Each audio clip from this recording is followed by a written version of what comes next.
This video contains subject matter that may be offensive and disturbing to some people. If you are the type to require a warning throughout a video or show, let this message serve as your warning. This channel discusses the harsh reality of true crime. If this warning is not sufficient for you, consider a different genre and unsubscribe from my channel immediately.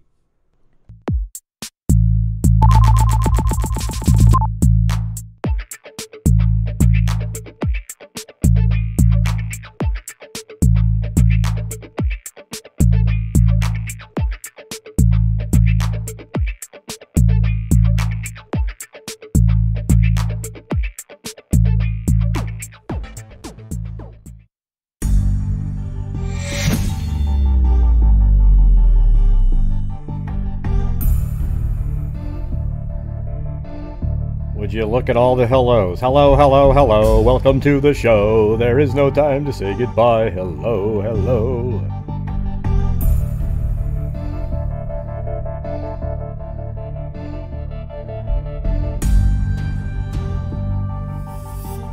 I'm fired out of it, 10 down, 15, all of mine, better dung bird on 15, I better dung bird on 15, 20, I better dung bird on 15, better dung bird on 20, down 5, better dung bird on 30, and 30, and 30, 25, better dung bird on 30, you want to put 30, sir, 25, of them, you're out, I better dung bird on 25, better dung bird on 30, 30, now 5, I'm 30.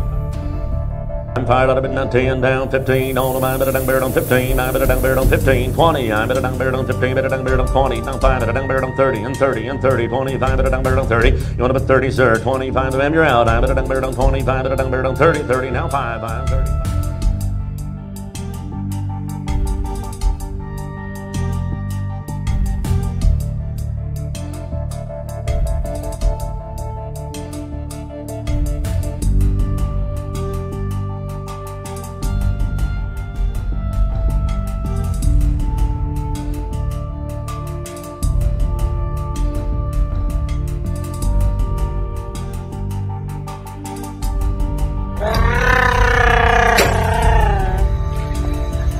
Chewbacca? Oh, I'll be Chewbacca if you want me to. You. What's going on, freaks? Yeah. You know, I was just watching another channel. Just you know, nothing ever changes. The same grifting, you know, fake. You know, just. Here's the thing: if you want to, I think if you want to make it onto YouTube, you have to be genuine. You know, like literally be who you are and be honest with people, right? Like literally, you know, when you're, you know, I let you guys know every month what I'm doing with the super chats and everything that you send. And we've donated over $20,000 exactly so far. And we'll be doing another, you know, $2,500 or so. So it'll be like $22,500. And, you know, you guys are supporting my channel at the same time. Okay, so we make a difference, but you know it's weird when you watch other, you know, these other channels, and you know they've got like 200 people in there watching, but they don't support the user. You know, I mean the not the user, the host. I mean it's crazy, right? And so I feel like I'm really fortunate with the freak family because we're all and we're legitimate, right? Like we literally cover tons and tons of cases and, you know, try to make a difference. All right. And they're just, you know, like for example, I mean, I was just contacting, I mean, you guys don't really know any of this stuff, but I email some of these detectives and stuff that I've talked to in the past just to see what's going on. Like for example, the, what the hell is it? Yeah, I can't remember the name of the case all of a sudden right now. Let me go open up my email. Hold on one second. That's one thing I suck at is my brain. It's so big, my brain, that I can't quickly grab anything. It's like I have to, the synapses have to fire way over there, and it's just, you know. Yeah, the Danny Miles case. You guys remember that one where the I think it was in, I believe it was California. Yeah, it was in Carruthers, California. And the intersection that his body was found on was Nebraska and Hughes, right? And I always thought that was weird because I live on Nebraska Street and my last name is Hughes. And it turns out at one point they had a lot of DNA in that case. They had all kinds of swabs and everything, but they lost track of it. I mean, it's just horrendous. But they do have the clothing that he was wearing. So I emailed him and I said, hey, well, so what's going on? He told me months ago. Let's see, when was the last email? Well, first thing is, we do not have DNA, he said now. I requested some items of evidence to be tested for DNA. The request was placed on hold because of the private lab was closed due to COVID. Okay, so this is in May. And then he's all of a sudden, let's see, then I said, so he was sexually assaulted. Did the forensic team, this is me, at the time, save any of the bodily fluids? Would exhumation be able to possibly produce this material? Hopefully the items you have sent in for testing will produce a profile. Are you able to share what those items are? He goes, yes. What DNA? Thank you all. Heart. Love you. Hey, thanks, Heart. Linda Howe.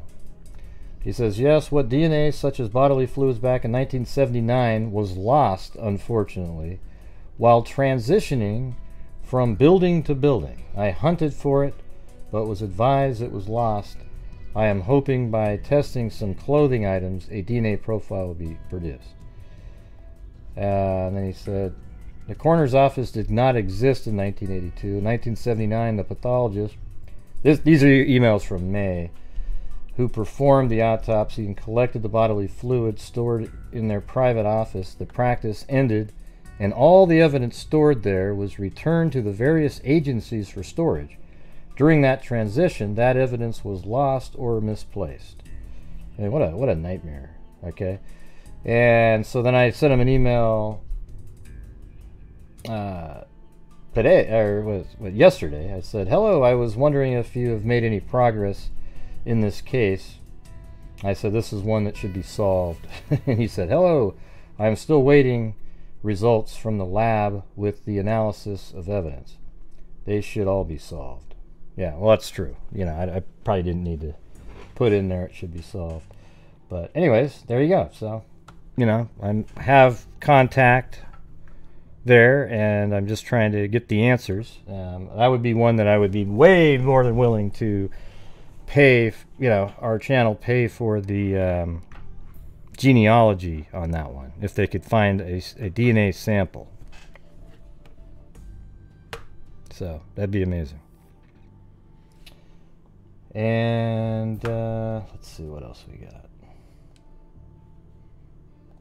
Definitely have some updates here.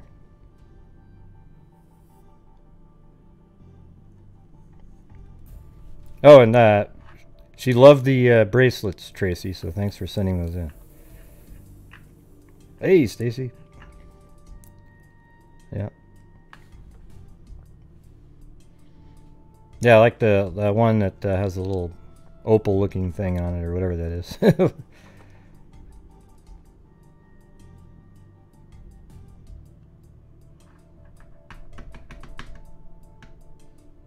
Yeah. Well, finally I can type again, though. Hey! See, like right there? I think they must have fixed whatever problem they had. They won't admit, oh, no, it was the... they always blame it on something else. YouTube doesn't care at all to fix anything. This must have just been a huge, massive, wide-ranging problem, so they had to do something about it.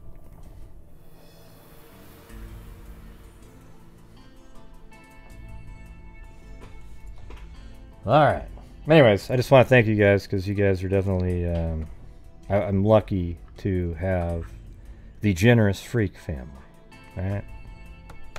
We're on a pretty decent pace for the month, so probably be able to do... we're going to do the $500 to the Libby and Abby Fund probably on the 30th or so. Maybe I'll even do it on Christmas or something. I just want to make sure it's in before, and they have it registered before the end of the month. So maybe that'll be a good Christmas time to do that. Also, there's a YouTuber out there that's trying to trick people into believing that the the bodies of Abby and Libby were moved to that location during the night. And what he's doing is I didn't realize this, but there's an individual out there that was called in, and he had a drone with night vision. That's what he's claiming anyways. I don't have any way to prove it, but he's saying he did fly out there, and he started flying from, you know, where Anna lives, and then over and down and around. And he says, well, because the guy said he could see searchers walking around, but he never saw any other heat signatures, right? Well, the thing is I just talked to or messaged the same person, and he doesn't know exactly if he flew over the spot where Libby and Abby were found. Okay, he doesn't know that. So, you know, to make this whole far-out claim that they were moved there, and also just think about it logistically. Okay, I'm not trying to, you know, I'm just saying, you know, Libby was pretty big, right, at the time. And I'm just saying this because to move her all the way, like to, what they're claiming is they were killed in a shed where the parking area is, like right over there on Mears property. And then somehow they were moved all the way back down into the woods through Ron Logan's property, right? How would that be possible? Honest to God, how in the hell would that be? Somebody be able to do that? You have to go through over a fence and all kinds of stuff. And I'm just trying to be honest with you guys. I can't stand it when people, they're just out there tricking people. All right, it's not, but it makes a great video, you know, with the cool voice and, you know, trying to sell it all to everybody. It's absolutely ridiculous. All right, so when you come across stuff like that, just immediately realize that they're full of crap. All right, you know, I can. Here's one of those things though. Is it possible, Gray? Okay. Yes. Oh my God. Yes, I have to say yes because it literally is technically possible, like 1 in a billion, right? But as soon as you say, yeah, it's technically okay, Gray, did you hear Gray? He said it's possible. Did you hear that? Yeah, no, what I said was it's like 1 in a billion. So not, you know, it didn't happen. That guy's, he's really ridiculous. And the crazy part is he has a pretty decent, you know, podcasty sort of voice. And he should just focus in on being legit. And, you know, he might actually be able to do something. But it's just ludicrous stuff after what he... I can tell you this right now, that at least 3 or 4 times he's put out absolute fake information about people. Now listen, I'm not a Greeno fan whatsoever, but he tried to claim Greeno was on the bridge. And, you know, he was there, and, you know, he's probably involved. And it's like, dude, you are an idiot, okay? You know, don't just try to come up with all this stuff to make it seem like you're really sleuthy, okay? Because that never happened. You know, I'm not, I'm just telling you, I guarantee it, he wasn't down there, right? So, I don't know what to say. I'm just so sick of these people that come out of the woodworks, you know, oh, ooh, cool, here's a case I can try to jump on, and, you know, it sucks. No, a lot of people believe it, you know, and it's not just there. Like, even when you go to Greeno's channel, he's saying stuff that just isn't real, you know, like about himself and things, and people on there go, oh, wow, that's so, oh, wow. That's so great. Like, here I am at my studio. Look at everybody. Watch this one. Watch this. Hey, everybody. I am now... Wait, I can't. I'm not there. But I'm in a building where there's a brick wall. Well, no, I'm not. I've actually told you guys that it's an actual picture behind the screen. I'm using green screen, right? Well, he's not in a studio that he owns, but he keeps telling people, hey, thank you guys. You're helping me get this studio. And it's this huge studio with all kinds of editing gear and stuff. You know, it's like a professional studio. That would cost maybe $200,000, if not more. And it's just really, that doesn't exist. You go to his website. On the website, he claims to be have a degree from Purdue as an astronaut in you know, all this space. It's ludicrous, everybody, okay? So all I'm saying is if you're going to do this on YouTube, just be honest with everybody. I mean, wouldn't it have been great if he had gotten out of prison, came forward and said, you know what, I've been lying, I've been literally lying to everybody all these years, and I'd like to change, and I'm going to start just telling the truth, okay? And everybody will know it when they see it. But it's not true. It's just, it sucks. God, I can't stand it. And the sad part is there's people on there watching going, wow, this is neat. This is neato. Wow. And it's embarrassing. It's embarrassing that there's people. And another thing, too, is, just to say something for him, it's like, listen, he's got like 200 people watching in there sometimes. And they're all going, wow, this is so great. Well, how come you don't support his channel with super chats or any of that stuff? Okay? I mean, it's weird. Okay? So you must know something inside too, right? Yeah. And I guess right at the end of the show, he sent like $5 into my show. I saw it pop up on the screen. And I'm like, whoa, whoa, whoa. I'll try to send it back to him somehow. I really, he needs it more. I'd rather have him send it to his kids. Okay? I don't want the $5. Don't need it. Yeah, you can't hear anything? Okay, cool. Yeah. And, I would have loved it if he just came out and been, wanted to start over and had, really change a heart in there, but it just doesn't really happen. It's, the same grifting stuff over and over and over. And I think he'd have a lot more support if he was just a genuine, honest person instead. And he'll deny everything. He'll go, oh, no, that's a lie, that's a lie. But it's not. I actually know. All right. So, all right, there you go. And now what we're going to do is we're going to go over the subject of tonight's show. Well, actually, before I'm going to do that, I got a couple updates here. So I guess finally in the Amish case, or Mennonite, whatever, Linda Stoltzfus here, she was, remember when she was murdered? Well, they finally filed homicide charges against the guy. I thought they already had, but now this clown. I mean, this guy's a total barbarian here. I wouldn't be. This guy here has to have killed other people. Justo Smoker here. I mean, just the way that went down, you know that this guy killed other people, right? Hey, Rebel Rose. You know it, right? No doubt about it.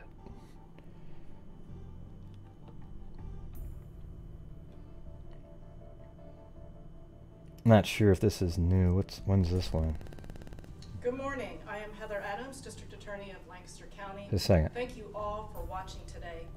Being charged. I think we watched that a while ago. But anyways, they did file murder charges.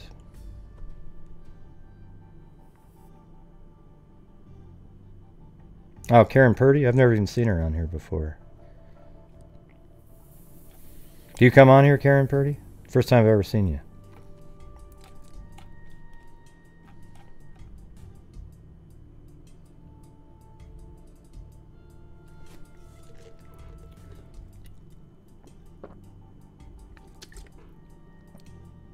Oh, okay. Oh, you should become a channel member, so you can use the emojis. Let's see, how do we get the hold on one second.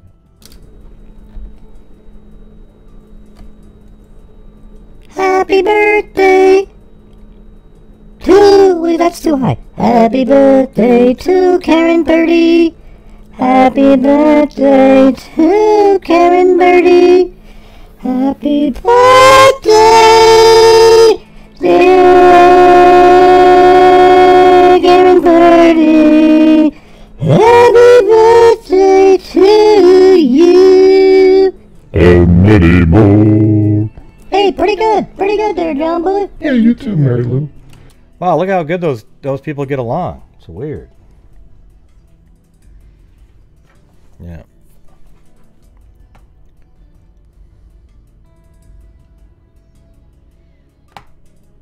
All right, so that's just a quick little blurb there. I don't want to go over that one again.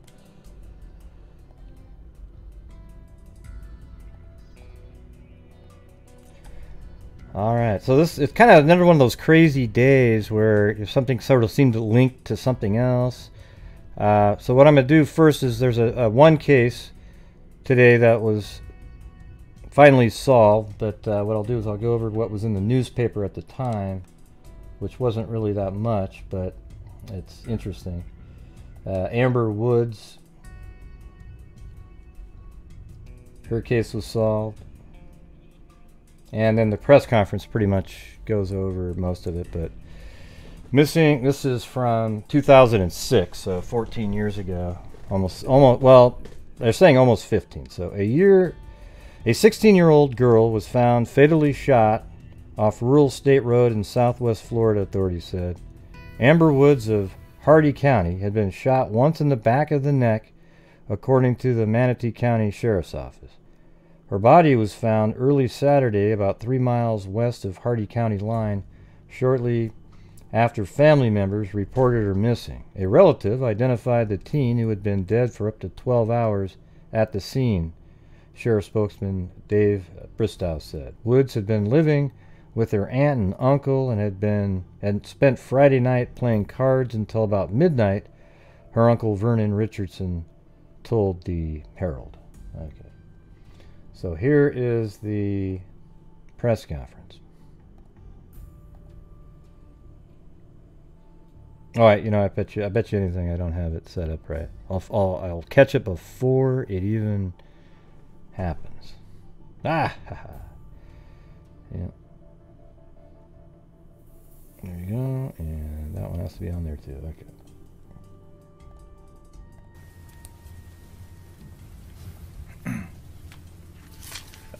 Good morning, everyone. Before we get started, just want to say a few words. The MSO family, we're in mourning today over the loss of a very young and very bright Deputy Antonio Hernandez. He was 22 years of age.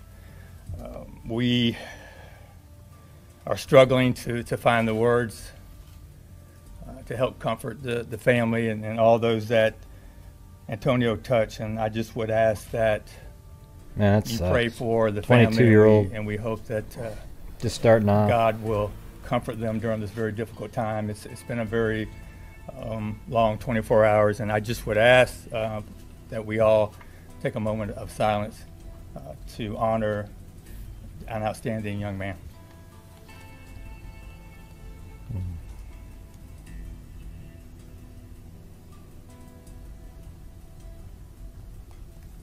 Thank you. Yeah, see that little moment right there? Wasn't that great? You wouldn't see that in San Francisco or Seattle or Portland or, you know, you wouldn't see that at all, because not only do they not believe anything that he just did, but they also hate police, okay? So that's the part I can't stand, is just the absolute, you know, when I watched that I was like, wow, that's so great. That's how it used to be, should be all the time. But you know that wouldn't happen, that little moment of silence. They just would have mentioned it and moved on, because it wouldn't be politically correct to even mention anything of a spiritual value to anybody. You know, it's, how dare you? You made that person feel uncomfortable over there that was, you know, agnostic, or the one that was an atheist. Who cares, okay? You know, I don't care if it makes you feel uncomfortable. You know, that's the thing. How about you make people feel uncomfortable not believing that stuff sometimes?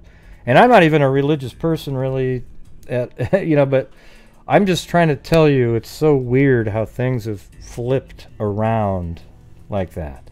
I have no problem with how anybody thinks, but it sucks how everything goes against the religious people in society. All right? Okay. And those are facts right there. All right, now just a little bit on that story as I looked that one up. And this will just be a story on it. County Sheriff's Office, they are mourning the loss of one of their own. Deputy Antonio Hernandez died this morning in a car crash while off duty. This happened on I-75 in the early morning hours. 8 on your sides, Olivia Steen starts us off tonight and has the details. People who work here at the Manatee County Sheriff's Office were devastated when they heard the news about Deputy Antonio Hernandez. Many of them went to social media just to share the impact he had here on the force. He joined the Manatee County Sheriff's Office back in July after serving 3 years in Palmetto. Palmetto Police Chief Scott Tyler shared with us this statement that read in part, he was a very fine young man and a good law enforcement officer. But unfortunately, the 22-year-old's life ended too soon. One of our 8 on Your Side photographers captured the aftermath of the tragic car crash. You can see in this dash cam footage, Deputy Hernandez's Camaro in the grass. Florida Highway Patrol troopers tell us Deputy Hernandez was traveling northbound on I-75 near State Road 64 when a van tried to change lanes. I'm told the van hit Deputy Hernandez's car, causing him to drive into the median and hit a steel pole. He later died at the Manatee Memorial Hospital. Investigators also tell us that Deputy Hernandez was not wearing a seatbelt at the time of the crash. Again, yeah, that part makes it even more devastating. It's like, man, if you had had your seatbelt on, you would have lived, you know. And that's why people wear seatbelts. I don't know how people don't wear seatbelts. When I get in my car, I feel weird not having one on, right? It kind of keeps you in your seat, you know, you feel stable. Try driving, I mean, just down your, well, don't do it at all, okay? But I'm just saying, if you're on a street where there's nobody around, it feels weird. So, anyways, everybody wear your seatbelts, all right? Oh, one thing on the coronavirus. There is a new strain of it in the UK, and it spreads easier, but it's not more dangerous. But I guess that, in effect, if that makes it a little bit more dangerous, but it's not, for each individual, it's not more dangerous. And the vaccine works on the vaccine that's out works on the mutations of the virus, apparently. So that's good news. And how about we just get these vaccines out and rolling, man? I just want mine in now, okay? So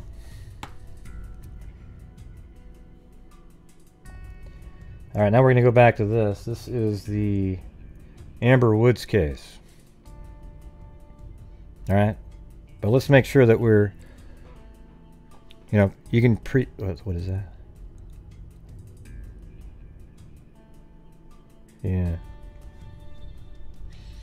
Yeah, I mean, here's the thing. I don't think there should be a mandate all around, but I think you're dumb if you don't wear a mask and you're around other people, okay? That's just the truth, too. It's weird, but, that's just the reality of it. Unless you're young and you don't care if you get the virus. But it's one of these things where everybody knows that the masks work if you're around other people. And but what I don't agree with is some of these shutdowns of restaurants and whatnot that are absolutely, they're outside, they're safe. Nobody, the rate there is so low, but there seems like there's hypocrisy in who's able to keep doing what they're doing. But yes, everybody should be wearing their masks, okay?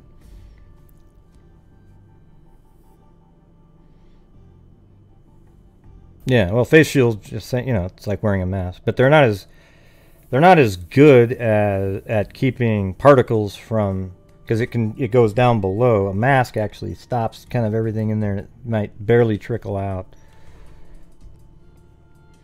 Yeah, well, I have an N95 mask, a few of them, so I kind of rotate them around, and those ones protect everybody else and me, no matter what everybody else does, because I don't really have faith. Yes. And, let's make sure we're still trying to raise funds for the end of the month, everybody. So this is the Freak family. I was just speaking all the good terms. Because you guys are, but right now, at the beginning of the show, we're way behind a normal one. All right. Yeah, I'm going to tell you, as soon as they get the vaccine at the store, I'm going to run over and get it. I'm going to grab it out of his hand and jam it in my arm. Okay?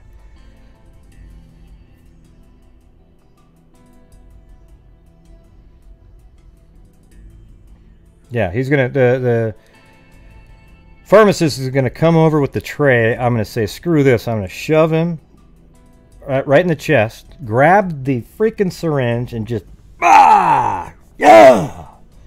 Okay? Oh, by the way, did you see the guy on TV put the syringe in the guy's arm that he just put into the other person's arm. He puts it in the other. It was like, hey, everybody, look at this.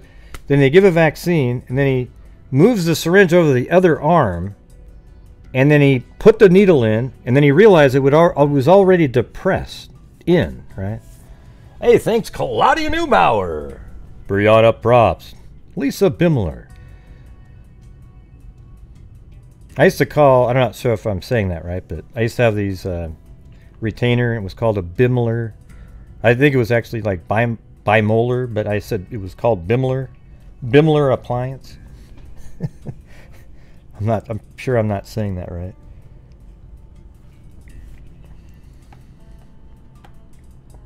Yeah, that was true story there, Sarita. True story. All right, so let's get back to this. Here we go. We're here today to update you on a cold case in 2006. Ralph Williams, age 36, Taiwan Williams, age 32, are charged with the murder of Amber Woods, who was found murdered along State Road 62, approximately 3 miles west of the Hardy County line, back in February of 2006. Amber, a 16-year-old, was last seen alive by her aunt at their residence. Hey, thanks, Kit Kat and Layla, my Layla. Residence in the 3100 block of State Road 62 in Hardy County at around 12:30 a.m. on February 11th, 2006. She was later kidnapped. At 7:30 that morning, a person driving by spotted her body about 20 feet off of the south side of the roadway.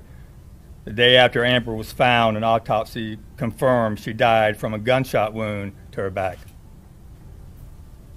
Detectives learned that Ralph Williams, who was dating Amber at the time, was wanting to end their relationship and conspired with his brothers to kidnap her, to take her to a remote area and kill her. It was generally believed by friends of Amber Woods, including Ralph himself, that she was pregnant with Ralph's child. During the investigation, detectives found a text message where Ralph was concerned. I mean, how classic is this right now? Doesn't this sound like every single one of the ones that we talk about?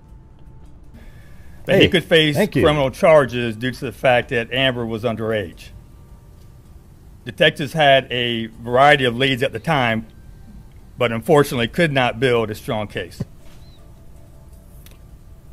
In April of 2019, the Manatee Homicide Investigative Unit began a re-examination of this case to include the use of previously unavailable technology. The MCSO Crime Analysis Unit. See, here's what's weird they're about to talk about is they were using this crazy, hey, thanks, Lee D. Uh-oh. Gosh, what does that mean? Ah, guess we can't continue. She just threw me into the so mean jail. They have this crazy cell phone technology that's in existence now, right? But it's so great they were able to go back to the 2004 data. I mean, how in the hell did that happen? You know? Yep, that's right. Gray, you're so mean. Wow, what did he do this time? He's just being himself. He can't help it. Yeah, well, I guess that's true. Hey, look at that. I'm out of there. Thank you.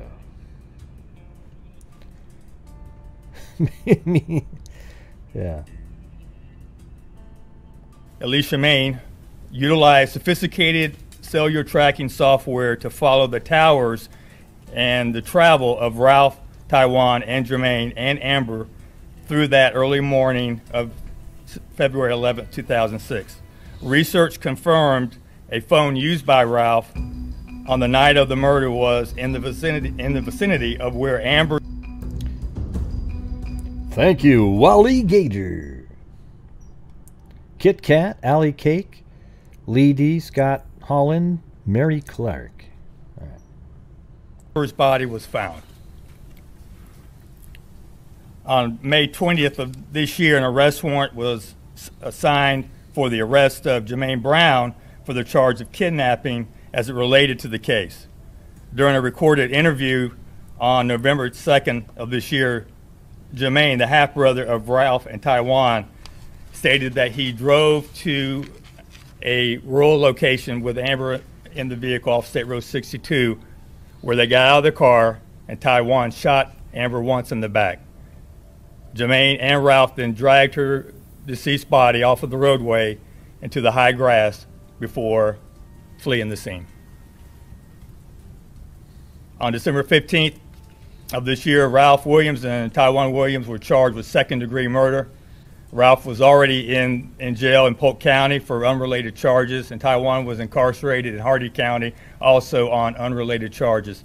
Both are being held at those facilities without bond, awaiting extradition. Jermaine Brown, who has been in the Manatee County Jail since May of this year, pled to the charge of accessory to murder on 12/18 of this year. I want to give special thanks to FBI Special Agent Chuck Sloan, the Wauchula Police Department, Sergeant Chris LeConte, Hardy County Sheriff's Office, Hardy County Probation and Parole, the State's Attorney's Office, the Polk County Sheriff's Office for their assistance. But this really all started with two detectives that picked up this cold case knowing that they could do more, knowing that they could bring justice to Amber and her family. Those detectives are Detective Chuck Butler and also Detective Garecht Plunzinski from the Manatee County Homicide Unit. Alicia Main is also up here from our Crime Analysis Unit. I just want to say how proud I am of all of them for the work that they did on this case, because without them engaging, caring about solving this case and doing everything that they could to bring these three individuals to justice, we would still be looking at a cold case. So at this time, I would ask that Detective Plunzinski come up just to explain some of the things that went into this investigation. Ski? Thank you, Sheriff. My name is Garecht Plunzinski. I'm with the Manatee County Sheriff's Office Homicide Unit. 2 years ago, approximately, myself and my partner were given the task of taking a look at this cold case, and it's really been a marathon ever since.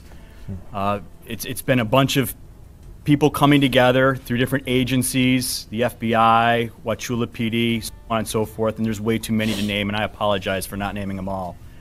But this group of people, these investigators coming together, is what really closed this case in the end. It was a deep passion from the very beginning to try and get a resolution to the case, and if it hadn't been for all of the people that we had working on the case, I don't know if we would have gotten to the end like we did. I certainly didn't solve this case. It was a group effort by every stretch and mean and way. And I really want to thank everybody involved in this case, from the original detectives way back when, back in 2006, to the ones that are with me today, because it's all of our hard work that really kind of led to where we were. Thank you.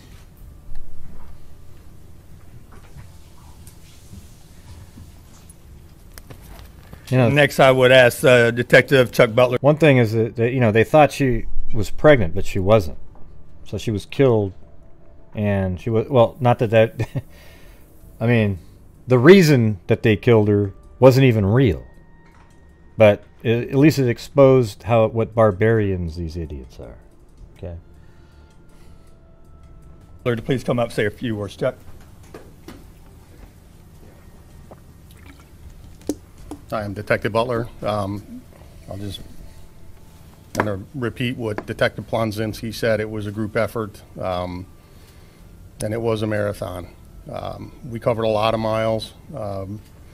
We were given a lot of assistance by the FBI. We were able to accomplish some tasks that would have taken a lot longer, if not for the availability of their assistance, especially locating witnesses out of state.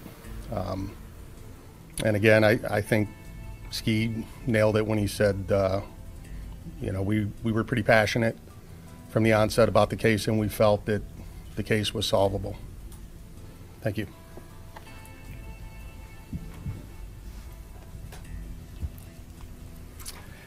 Next, FBI Senior Resident Agent Tom Bauer.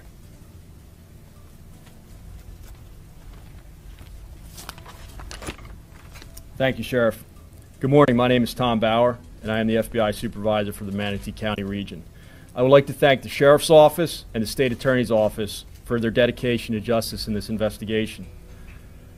In addition to the many names that have already been mentioned, this was truly a team effort. I would also like to mention Federal Prosecutors Frank Murray and Michael Gordon. The FBI takes great pride in the partnerships we build with local law enforcement and prosecutors. These partnerships are crucial to solving difficult cases and protecting our communities. We are confident that through the combined efforts of law enforcement and the public, all the subjects responsible for this heinous crime will be held accountable in a court of law, and the family of Amber Woods will have justice. Thank you very much.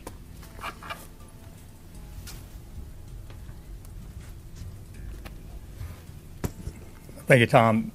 Real quick, we have some of Amber's family here with us today, and I just want to say to them that these detectives were never going to quit searching. We knew we had enough to build a case. We always believed that these three murderers were well, a lot of times they use, you're not, maybe you're not looking at the picture when she was exactly 16, maybe it's a picture, who knows what picture they chose, in cahoots together, and trying to do everything that they could to conceal the fact that they had murdered Amber. And they went through the last several years acting like nothing ever happened. But these detectives, these investigators continue to fight for Amber, and I just, I hope that we can bring you some comfort. I want you to know that we never, ever thought for a minute that we could not solve this case. We knew we just had to keep fighting and build upon what was already done.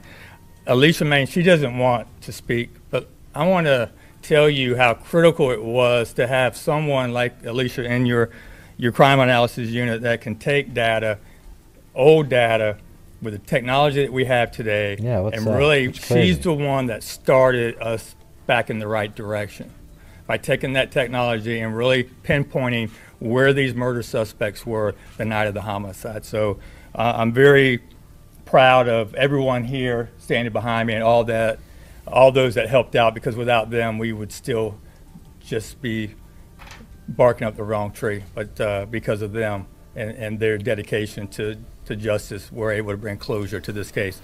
So at this point, we'll take any questions that you may have. The new technology, explain how it worked. Alicia. So at the beginning of this case, I was handed 2 giant notebooks of paper, just lots of paper. And on that paper was a lot of numbers that were provided by a cell phone provider. When I got the notebooks, I knew that the answer was in there. We just hadn't had the availability to go through all of the data and analyze it. So what I did was I went through all of the data and entered it into a software program that helps visualize what the phones were doing on a map. And what it showed us was that the phones belonging to these suspects were in the vicinity of the crime. Yeah, so they'd lied about certain things. And Sheriff, you talked about... I mean, don't you think it's weird that whatever it is that they had back then was able to transfer to this new technology? And I mean, that's just...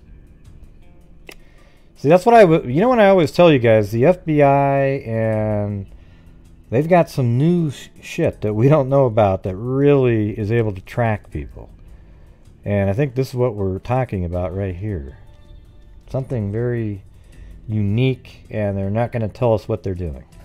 The passion the detectives had, why did they have that passion? Because they care about people, they care about justice, and they care about putting murderers in jail. And they knew that they had something in this cold case that we don't normally have in all cold cases. They had suspects. They just had to figure out how to get them into No, it wasn't there the whole crime time. scene. That's what Alicia did for them. Then after that took... It wasn't available, what was there before. They're just... the information is now being able to be looked at differently by new technology. So it's new. They didn't have the ability to decipher that before. Place, then they just continued to you know, piece by piece fight during this investigation with the help of the FBI and others. And you know, we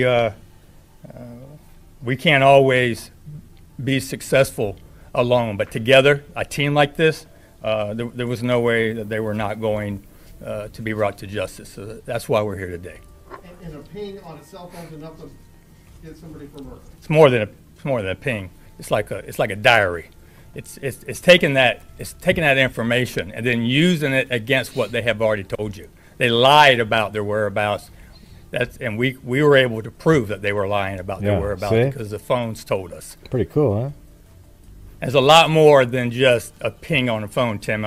Because we're not going to give you everything because we still have, you know, a lot of court proceedings to go through here. But believe me, a judge is not going to sign off on an arrest warrant for just a ping. Sure. Yeah. So essentially, in the end, these three men kidnapped and murdered a young girl because they wanted to break up. I wonder if they, let me go, I'll rewind it so you can hear the motive.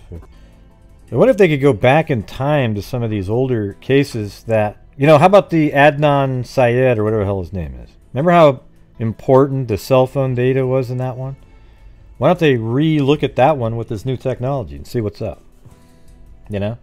Like, I would just start deploying this on cases that were a little dicey with the cell phone data. Because they wanted to break up, the boyfriend wanted to break up and was worried that she was pregnant. Yeah. What does that tell you about the kind of human beings? Cold, callous, just the worst in our society. He believed that she was pregnant. He knew that he was responsible instead of just doing the right thing. And you know, he was more concerned about the fact that she was underage and that he would be going to prison because of the crime that he committed. So yeah, because she was underage. These are just cold-hearted individuals. That's all you can say. I mean, this young girl had her entire life in front of her, and they treated her like she was nothing. I mean, that says it all. And I don't know if you guys have said, but did you ever find out if she was pregnant or not? We're not going to get into that right now. But thank you.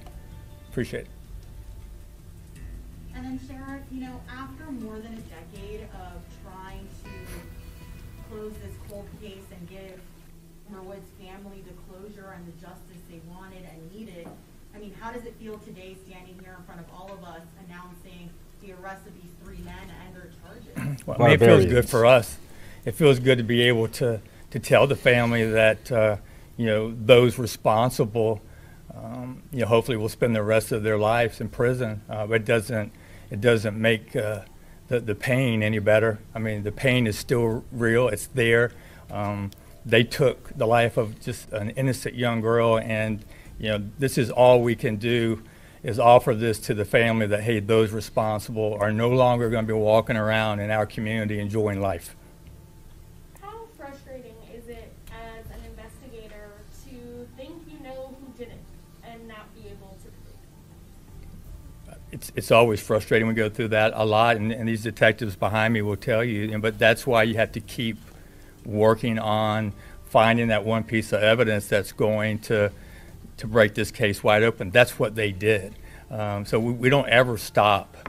You know, we always come back to these cases when we know that we have a person or persons of interest, and you know, it takes a lot of time, but as long as you continue to fight to find that evidence, you know, more often than not, we find what we need. Considering the circumstances of this case, is this something that would fit the bill potentially for capital punishment, or is that too early to say? Too early to say. We're still working with the state attorney. I mean, we still have a lot of work to do on that side of it. I mean, you know, we'll let them make that call. We're going to give them everything that we have. We're already sitting down with them now, so we'll see where it goes from here. Any more questions? I do Yes, ma'am. You said Rolf Williams, the suspect, was dating or was together with the victim, Amber Woods. How did they meet? Do you guys know how they met? Because, I mean, they did have an age difference too, so was it at school? Or no idea? I don't have any. High school.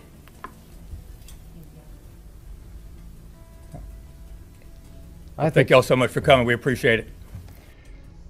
You know, and I guess you could actually say that's one of the problems with the statutory deal. You know, I've always said, like, okay, let's say somebody's a freshman in high school and you're a junior and you're dating, you know, and, you know, maybe you're sexually active or whatever. You're 17, she's 15, right? Then all of a sudden, you turn 18 the next year. She's a sophomore, you're a senior, and now she's 16. Now it's illegal for you to have sex with each other, even though you both got older 1 year. So what's up with that? See, that's one of those things. They need to have some kind of and the reason I'm saying that is because it takes away one of these sort of, I don't know, a motivation for a person that's a whack job to do that. It's like, oh my God, I'm going to go to prison because, you know, it seems like there should be like a certain amount of years difference. If you're within 4 years, maybe 3 years, something like that. Maybe 4 at the, you know, I don't know. It should just be, it's just kind of a strange thing in my mind. You know, why is it all of a sudden illegal the day you turned 18, you know, when it was just fine right before that, right? Yeah, there might be some places that have that, but, you know, obviously in this case, if they were in high school together and that's where they met, then how could there be an issue like that? You see what I'm saying? That means she was probably a freshman, he was a senior, and that's where they met, and then maybe, you know, who knows how that worked, but that's the thing, is you're building into these things where people, I don't really know how a good way to actually explain what I'm saying. It's just that there's these laws out there that make people that are prone to panicking like barbarians, and then they have a reason they need to be doing something like this, and it's really stupid. Okay, it's you know, and it's similar to some other, you know, other things that we've talked about before on here. I don't know if they have that, but anyways, I got this other link. Well, actually, I think there was still, was that it? Oh, I think that was it. Okay, so I've got, I think the mother spoke in this one. Yeah, so hold on a second. It's been a very long time. Everybody that really was very diligent in this, as you all know, it's been a very long time coming. We're ecstatic. I mean, we have, justice has been proven. It's just taken a long time. As you know, her life ended, and they continue to be able to walk the streets and continue to live their lives. Well, now we know that we can walk in peace knowing that they won't have that right, just like she did. And I think we get justice from that. How tough has it been to go all these years and not have the answers that you're looking for? Every holiday, every birthday, her graduation year. I mean, there's so much she missed. Hey, Terry, thanks. 3 people that just didn't see her like we did. What kind of girl was she? She was amazing. She was so full of life. I mean, me and her brother just had our children. She was a great aunt. She was a great child. She was admiral. I mean, she was so full of life, had a beautiful smile, had her whole life ahead of her. She was a good person, kind-hearted, loved her family. I think one of them should have got first-degree murder. That's absolutely planned and calculated. Oh, well, they're way different. Well, no, they're not. They're 36 now, so let's see. Hold on, let me think. So he would have been 21 and she was 16. Now, this guy here, depending on it, if he was the person, he would have been, yeah, almost her age, really. If you could say anything to those 3, what would you say to them? Oh, there's so much. There's a lot. I mean, they took something that can never be replaced, ever. I couldn't tell you. I mean, These are the guys I right here. I hope they rot now. Just this is the best way I can say it. Do you plan on going to all the court cases and all that kind of stuff? Oh yes, yes. I mean, she didn't have a voice, but we are her voice, and we'll be there every step of the way. And I'm so grateful to all the detectives. I just can't never thank y'all enough. What y'all did for our family. I guess my last question kind of relates to that. I mean, Hold on. is there ever a time where you almost give up hope because it's been so long? You never give up. You just keep looking for the right avenue to go down, because sometimes the voices get lost or you're not loud enough, and you got to find someone that'll stand with you. Don't give up. I mean, it's 14 years later. Don't give up, because it happened. Thank you. Thank y'all. Yeah, it's amazing. The new technology that they have out there.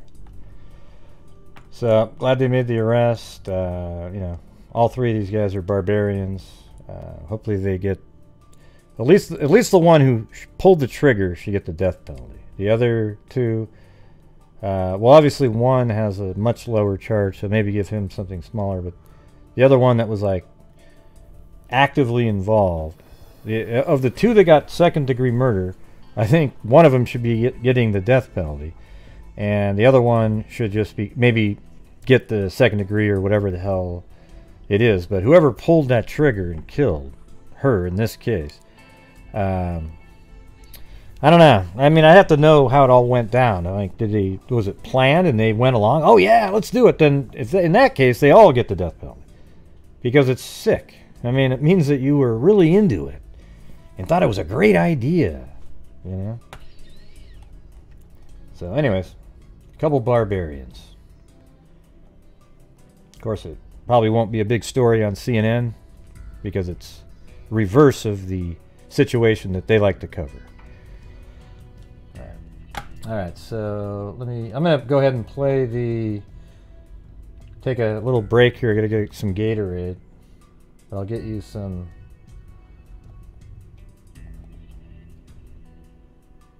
the fun rap music. This one.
You guys want to hear something funny?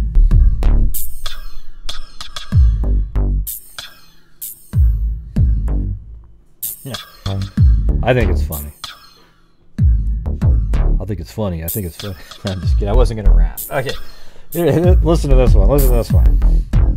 Oh, thanks, Lee D. All right. Yes. Thank you. Yeah, what was funny was, you know, the Like all of you have seen The Wizard of Oz, right? Well, Chris hadn't seen Wizard of Oz before. So, you know, I played, she watched half of it.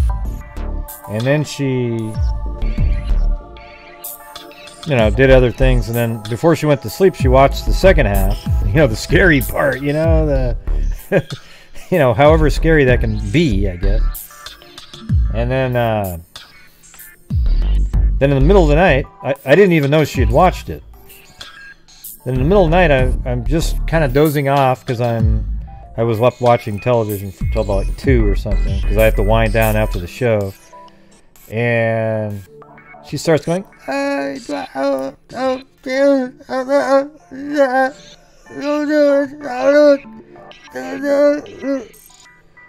I shake her right shoulder because I sleep on the right, and then she swings over and hits me in the face with her with her left hand, like I was. Then we started laughing, okay? Because it was hilarious at that point. And then I really wake her up and I go, okay, tell me, what was the story? She's like, oh, it was this crazy ass, you know, witch creature looking thing. It was definitely from the show, right? Yeah. Yeah. Yeah, I got punched in the face. So, hey, she was able to punch me in the face for all of you who've wanted to punch me in the face. Okay? All right. But, yeah, we always laugh about it. You know, one of the funniest things ever, though, is, like, I came back into the room when she goes to the bathroom. She comes back in the room. Oh, really sleepy, and drinking water, and she's like this. She's drinking the water just like it was the greatest water that ever was. But it was like 3 in the morning, and I just happened to be looking over at her, watching her, drinking that water like it was, you know, Fountain of the Youth water. I mean, just, oh God, it was the greatest water ever. So I go, what are you doing? And now we just laugh about that shit all the time. Because really? Like you're just literally that into a little drink of water. But anyway.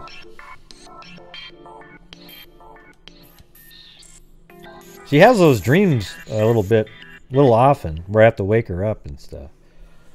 You know, and they're always something weird. Oh God, you know, this little thing, he was chasing me. And she'll say, thank you for waking me up. Yeah, great. I get punched in the face. Good times, you know. Oh yeah, anything for you.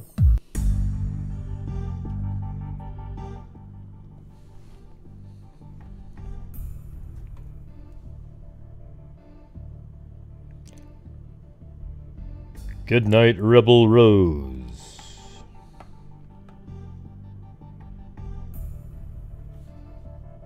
Yeah.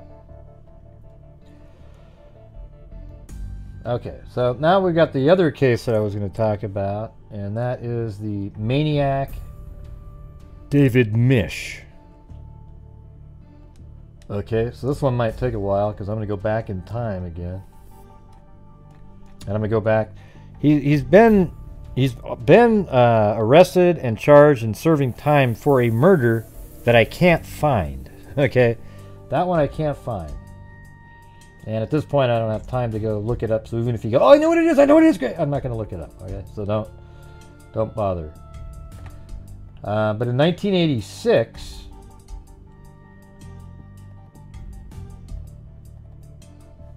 we've got this situation right here.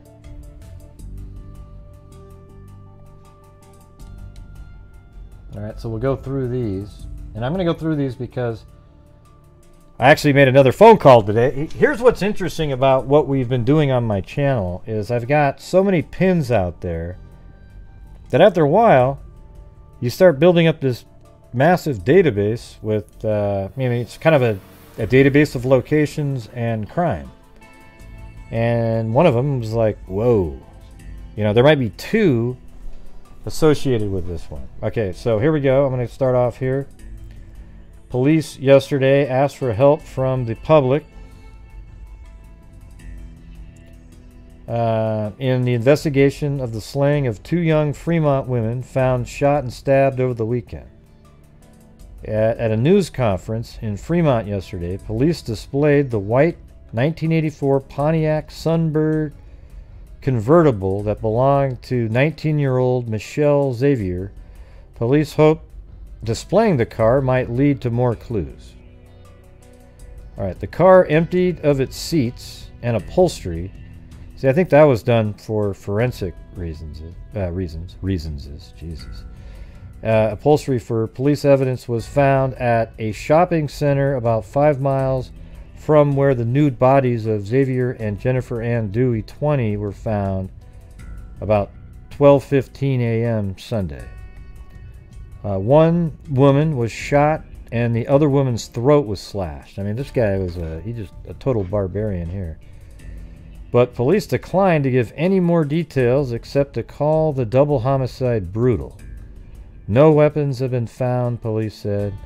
The women were last seen at a 7-Eleven store. So here we go. Let me get my Google Earth open here. I've got it all mapped out just for you guys. And, you know, that's what the super chats are for. All right, look at this right here. So this is a 7-Eleven in that block. And, you know, 7-Elevens never go away. You guys know that, right? What are you talking about? Found it. What do you mean? Anyways, 7-Elevens never go away. Like, if you have a 7-Eleven built, nobody ever goes, oh, well, let's tear down a 7-Eleven and put something else there. Okay? Because those things are cash machines. Like, every 7-Eleven that you knew about when you were a kid is still there, right? And don't go, well, no, Gray, I've got the one where because I don't really want to hear about it. Everybody knows what I'm talking about, man. These 7-Elevens are just...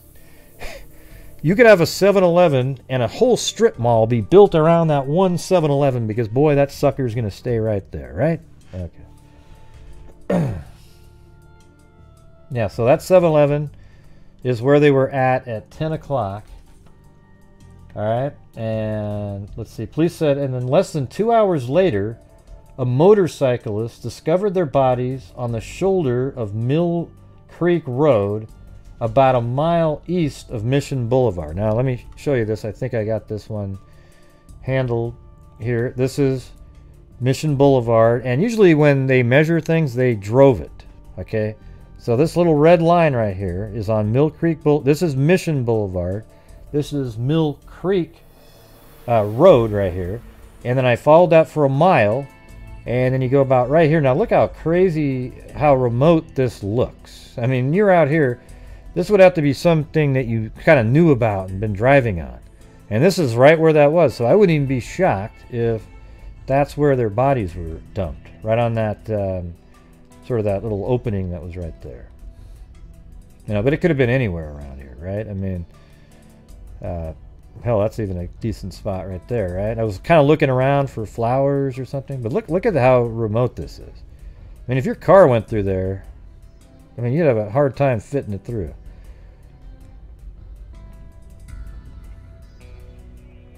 So this is where their bodies were found. One shot in the head, and the other one had her throat slashed.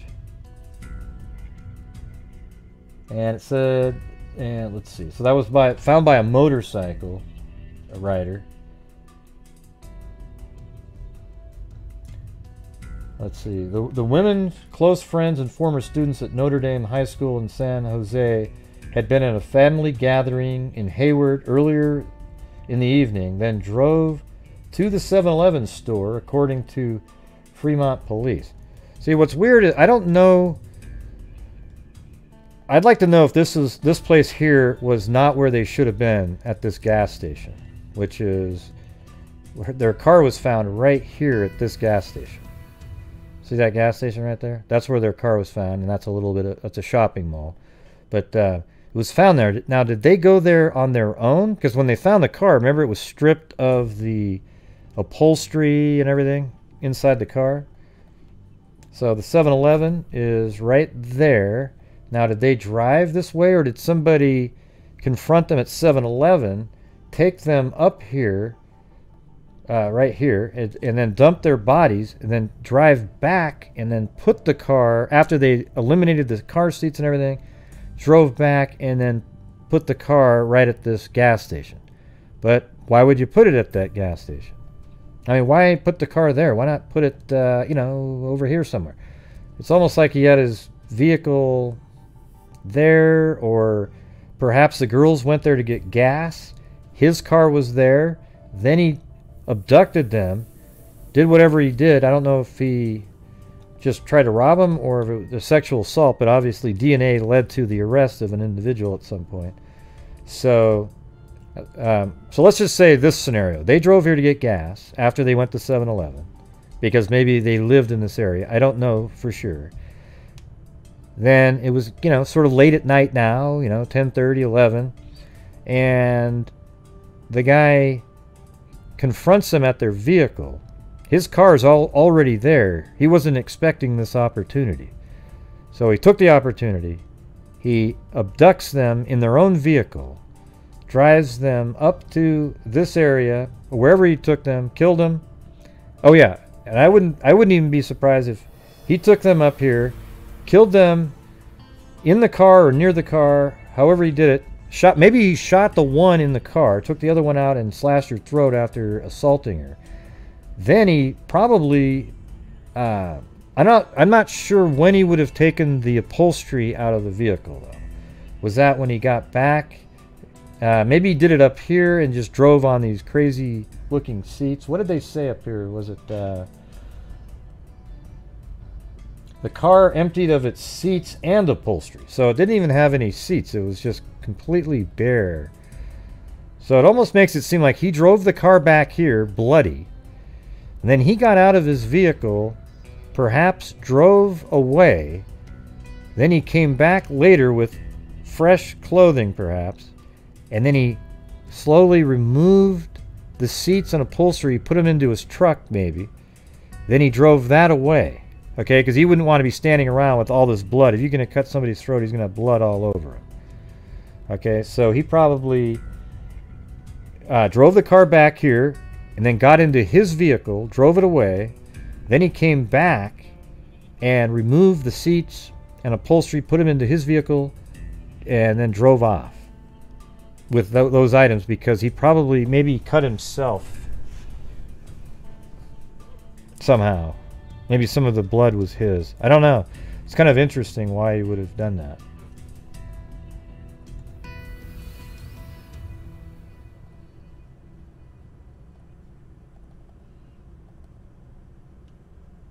Yeah. And this was actually the first article here. This is when they found their vehicle, but didn't really need to go over that. And then in 2018, 32 years after best friends were murdered, police used DNA evidence to make an arrest. And Michelle Xavier, 18, and 20-year-old Jennifer Duey had known each other for years. Let's see what we can get out of this. Oh, is that the 7-Eleven? Oh, that's the gas station. Shortly after midnight, motorcyclists found their naked bodies, so they probably were sexually assaulted, on the side of a road. They had been shot and stabbed. And so that was only at midnight. So right, they were at 10 o'clock, they were at the 7-Eleven. Xavier's car was discovered 6 miles from the scene in the parking lot of a shopping center. Investigators never found their purses and identification.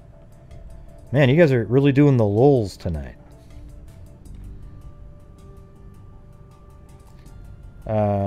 Authorities began an extensive investigation, including thousands of leads, and offered a $35,000 reward for information leading to an arrest. And there they are right there. And this is the killer, David Misch.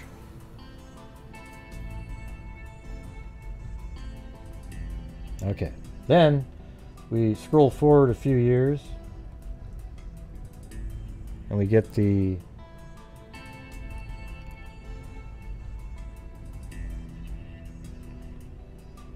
we go back in time. This is June 5th, June 5th actually, 1988. Authorities cancel search for pinhole girl. Hope dwindled for a 7-year-old girl who vanished. Actually, I think this might be... This is a different individual right here. Because I think this person might be somebody that was also abducted by him.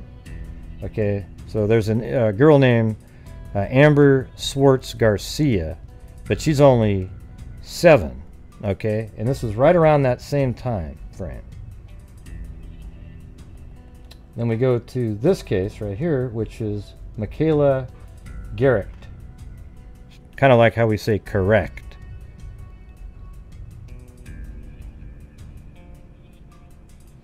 Hayward girl 9 kidnapped. An unidentified man in his 20s forced a 9-year-old girl into a car at a grocery store Saturday and drove off as her friends looked on in horror, police said. The suspect, described as white, 20 to 28 years old, I think that was right on the money, actually. So that would have been 32, 59. He'd been 27. About 6 feet tall, with shoulder-length blonde hair and big mustache, had approached Michaela. Oh wait, what does it say? Shoulder-length blonde hair and a big mustache. So now you go back to that previous story. And so it's the same guy right here. So he's got that mustache on, but his hair, see, this is what's interesting, is his hair is short now, but he's got that mustache on, right? The man told Garecht the push scooter was near his car. See, the suspect, described as white, 20 to 28 years old, about 6 feet tall, with shoulder-length blonde hair and a big mustache, had approached Michaela Joy Garecht as she looked for her scooter at a market on Mission Boulevard. The man told Garecht the push scooter was near his car. This article is from 1988. When she went to get it, he grabbed her by the waist, forced her into a car, and then drove away as Michaela's friend Trina Rodriguez watched, police said. Rainbow Market checker Rosa Conalone said she saw the man acting suspicious in front of the store moments before the kidnapping. I thought he was looking to rob the store or something, she said. He went by very slowly and looked into the window. I think he was watching the girls.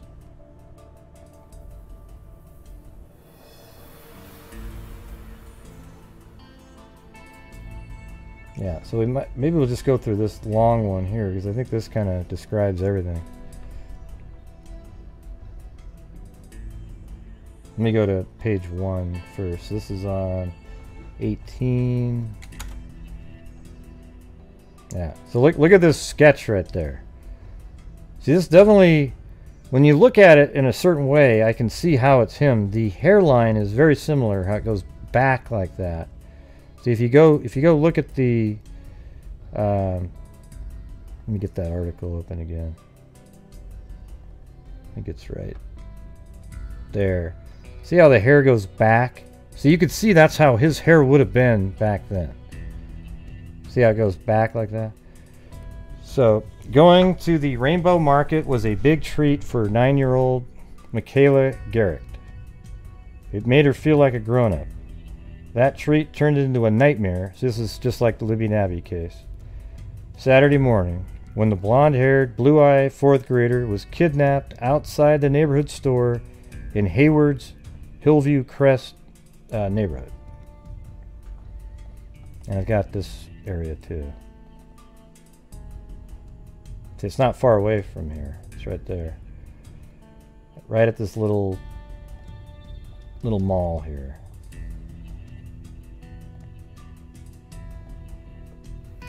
The police hunt has expanded throughout the Bay Area, and the FBI is reported to have started a nationwide search for the missing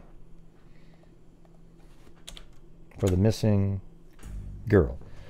We're following up on leads, said Rick Camera of the Hayward Police Department. We're getting a lot of calls, but nothing solid. Investigators said the best lead they had Monday morning was the fingerprints taken from the recovered scooter.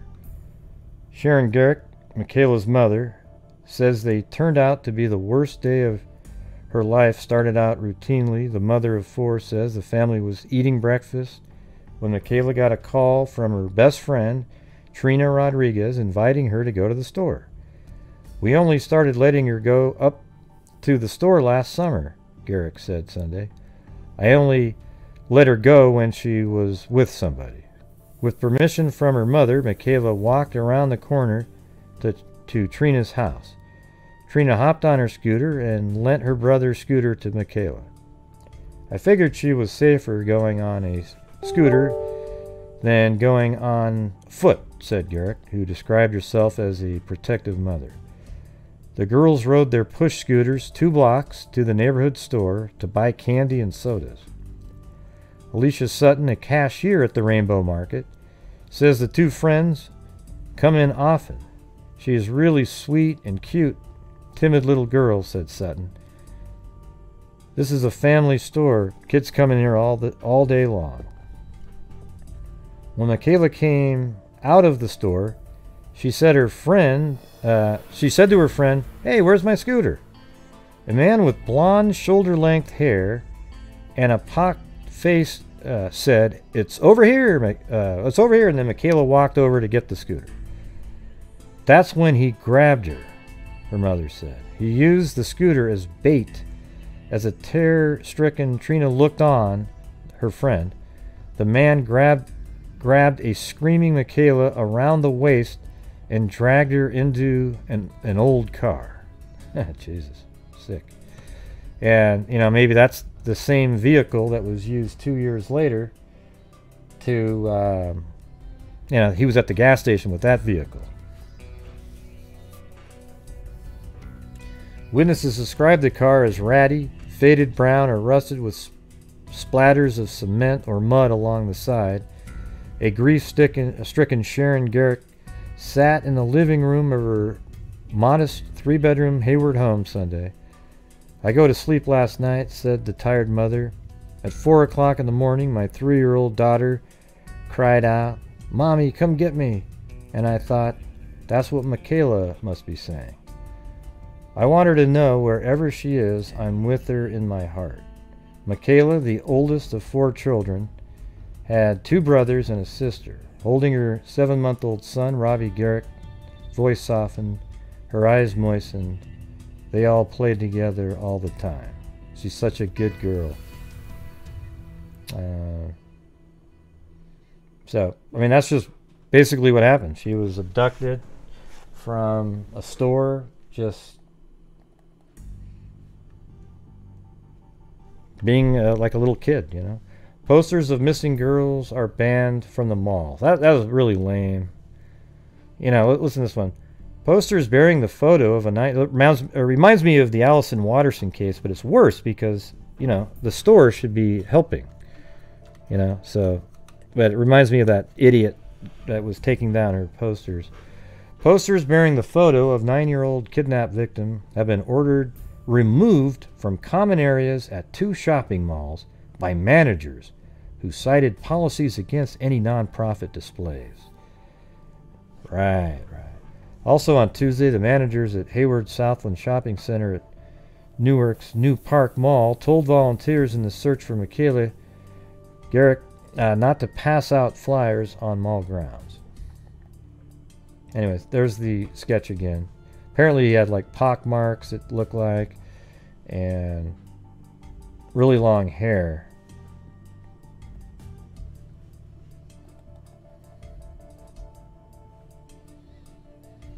Nine-year-old Michaela Garecht was abducted 10:15 a.m. Saturday, November 19th, outside the Rainbow Market.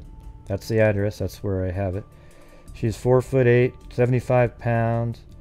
At the time of the kidnapping, she wore a white t-shirt with Metro written across the front and drawings of little people with no faces underneath. A pair of jeans rolled up in one white plastic earring resembling feathers.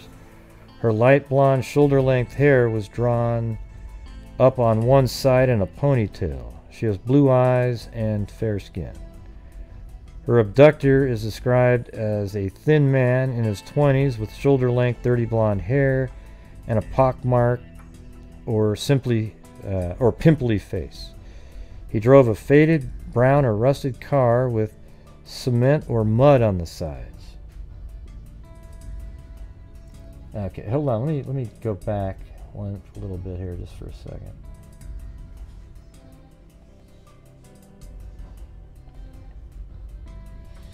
Just a cup of coffee, everybody. Just a cup of coffee.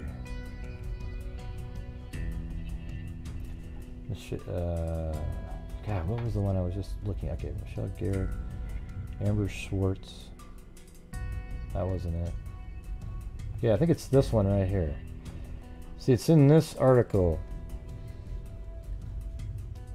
A resident of the 1600 block of Chehalis Drive reported seeing a man Tuesday evening who fit the description of the suspect in Michaela Garecht kidnapping case. Petaluma Police Lieutenant Al Fabrini said officers went to the scene and took a description which he said bore some similarities, but Fabrini said the report is one of thousands. Garecht was born January. I'm trying to figure out, there was this one case in here that there was almost an identical case, and I don't know if I have it. Let me see if is this it. No. Well, one of these cases, it might be the Amber Schwartz Garcia case, is the witness was described almost exactly the same and in the same area, right? Yeah, it's in the same area, and now this guy, I mean, he's a strange killer, you guys got to admit. He's killing 20-year-olds and a 9-year-old. That's not normal. You don't. Usually serial killers are, because that's what he is at this point. And he has another killing that he's in prison already for, and then in 2018 he was charged with the murder of the other two individuals that we talked about, and today he's being charged again with this murder of Michaela Garecht. Now I can't find that one article though at this point, so that's unfortunate. Yeah, can't find it. So I'm going to go play the press conference now, and then we have more to do after that.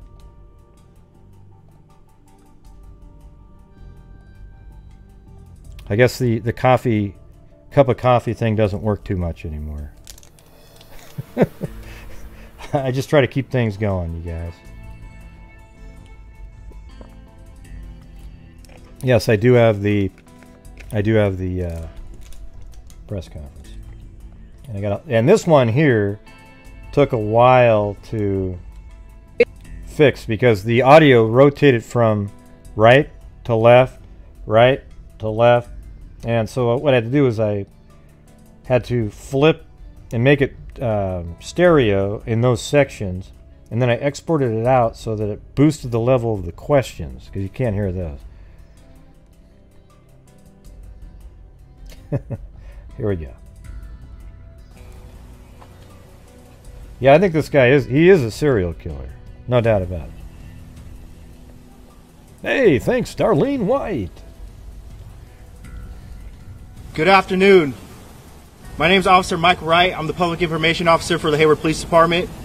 We're here today to discuss a breakthrough in the Michaela Garecht case. Chief Tony Chaplin will be providing a narrative that led us to this present time. We'll be available for questions, but please understand we're limited on time.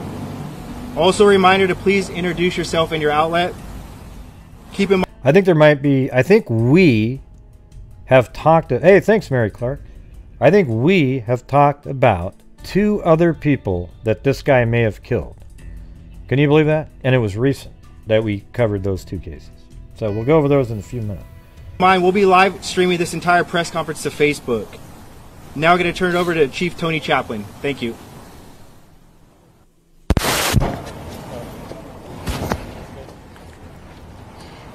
Thank you everyone for coming today. As years pass, our Hayward community mourns the fateful day on November 19th, 1988. There have been many days that have gone by with no seeming sense of progress or resolution in the case of 9-year-old Michaela Garecht, kidnapped here in Hayward. This is not just another one of those days. Today is about family, community, and healing. We can announce that 59-year-old David Misch has been charged with the murder of Michaela Garecht. He is in custody at Santa Rita Jail here in Alameda County. The disappearance of Michaela Garecht is a tragic story that has gripped the Bay Area for decades. The original investigators who worked tirelessly on this case have been since retired. We are pleased to have one of them with us here today, and that's retired Lieutenant Ken Gross. Now, if you guys don't think that you can, if you guys think that if you can't hear this audio, then you've got problems. Where's Ken? Ken, right over here to my right. They passed the torch to new investigators, and they never stopped looking for the person responsible for Michaela's abduction. We also have here today with us current Detective Robert Purnell, who's the case agent for the case. Why are you sending me an email of what we just discussed? I don't really get it. Thanks, though. Currently, and Detective Purnell is standing at the end of the row here wearing the suit. The breakthrough in the case came earlier this year as a result of new leads that pointed us in the direction of Misch. We had the opportunity to follow those leads patiently, as Misch has been in state prison since 1989, convicted of murder. He is also awaiting a trial for a double murder committed in Fremont in 1986. We want to thank the Alameda County District Attorney's Office and our law enforcement partners in the Federal Bureau of Investigation, Fremont Police Department, and Alameda County Sheriff's Office. Their collaboration, determination, and leadership helped make this day possible. Oh, the Margaret Ball. That's who he killed. So thanks. All right, cool. So that link has the same story, but it talks about how he's been incarcerated since the murder of Margaret Ball. Where does she live? Oh, Stockton. Never even made the newspaper. As Hayward's police chief, I want to thank the men and women of this department who worked this case and always kept its resolution a priority. We hope this announcement will bring Michaela's family closer to the peace they deserve for so many years. At the conclusion of the speakers, I will read a statement from Sharon Murch, Michaela's mother. And with that, I will now invite Alameda County District Attorney Nancy O'Malley to speak, followed by FBI Special Agent in Charge Craig Fair. Thank you.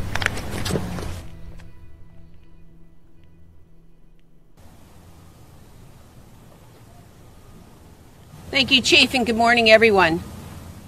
There are no words that can adequately describe the horror of a kidnapped child, especially when the child or the child's remains are never found.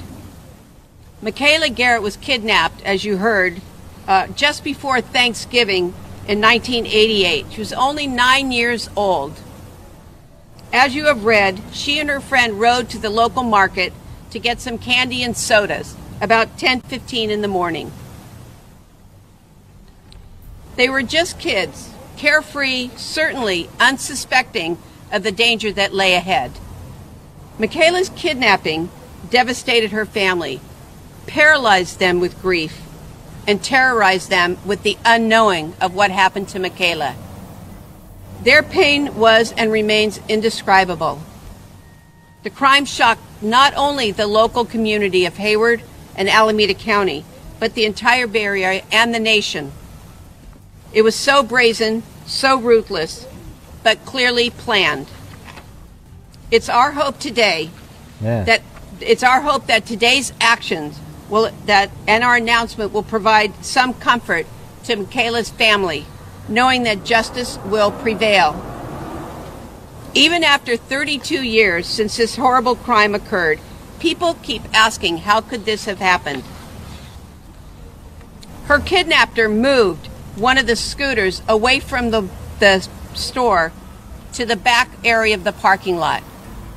He did so to isolate and be able to grab Michaela when she came to pick up that scooter. She has never been heard from or seen again. And as the chief said, today we have filed multiple charges against David Misch. As you can see from the charging documents, he is charged with murder of Michaela Garecht. We have also alleged two special circumstances. The first one is that Michaela was murdered in the course of a kidnapping. And the second special circumstance is that David Misch has been convicted of a previous murder. The complaint also alleges that David Misch has been convicted of two prior felony convictions, one for assault with a deadly weapon in 1982, and one conviction for commercial burglary just 3 months before Michaela's kidnapping. As the chief said, David Misch is currently in Santa Rita, a pending trial on a multiple murder involving two women. He is currently serving time in state prison for the murder of another woman in 1989. I especially want to thank and give praise to the Hayward Police Department. Over the course of the last 32 years, several detectives have worked on this case, including beginning with Ken Gross, who's here today. When it happened, it was one of the largest manhunts in the history of the Hayward Police Department. Even though the case went cold, they never put Michaela's file on the closed file shelf. They continued to investigate every lead, following up on leads, and when other similar crimes occurred, the officers, the detectives, were front and center with this case. And as much as they wanted to bring the kidnapper killer to justice, they ruled out one suspect after another because the evidence was not there. But it is now. And on behalf of my office and our community, I thank the men and women of the Hayward Police Department, and especially for Detective Rob Purnell, for the tireless work in solving this crime, and for their dedication to fair and equitable justice for the Hayward community, and for never giving up. I'd also like to extend our deepest gratitude to the FBI, who, when Michaela was kidnapped, they brought their resources and their knowledge and their global experience to help solve this crime. Well, here, I'll get back to this in a second. Watch this, though. I actually called the Hayward Police Department today. I didn't record it because, you know, half the time you're spending, you're being transferred around, and it's just, I don't know. But he took down all my information, and we talked for a while. It's cool how some people actually give a shit what you're saying, okay? Because if you look at this right here, this is where, okay, let's go back. Where is it? Okay, here's the 7-Eleven, right? Right there. That's the 7-Eleven where the two adults were at. You know, the two 20-year-olds. That case. And then their bodies are found right up here, and their car was right there. So now we've got this, and then right there. That scenario. But you guys remember the other night we had Kelly Jean Poppleton that we talked about. Remember? And she was the one, they were talking about, oh, the students, and then they lied, and they weren't really charged, the classmates.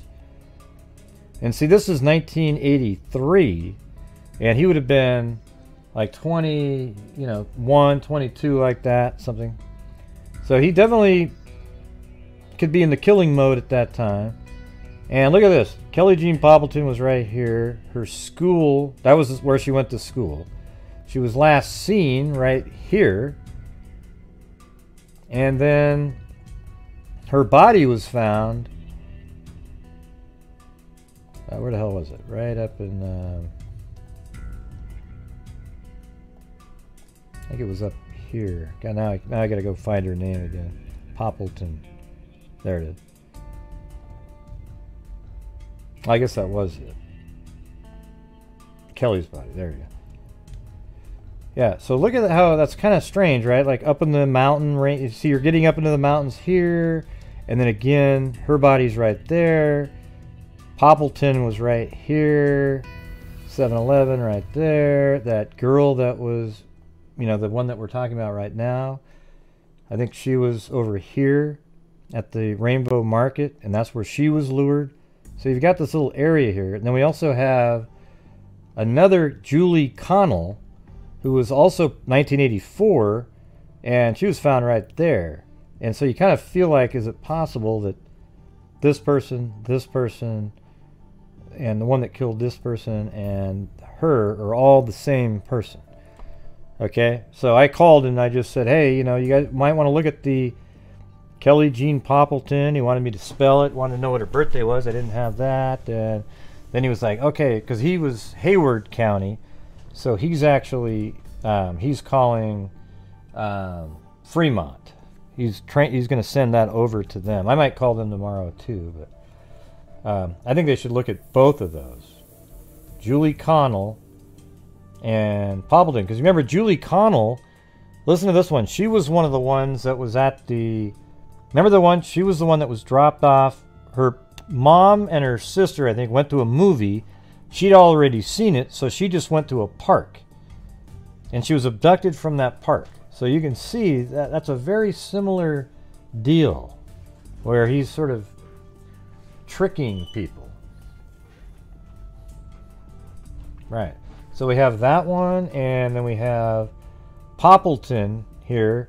She just went missing, you know, after being seen just right at this intersection here. And gosh, I mean, that guy drives by, he can do whatever the hell he wants. However, he's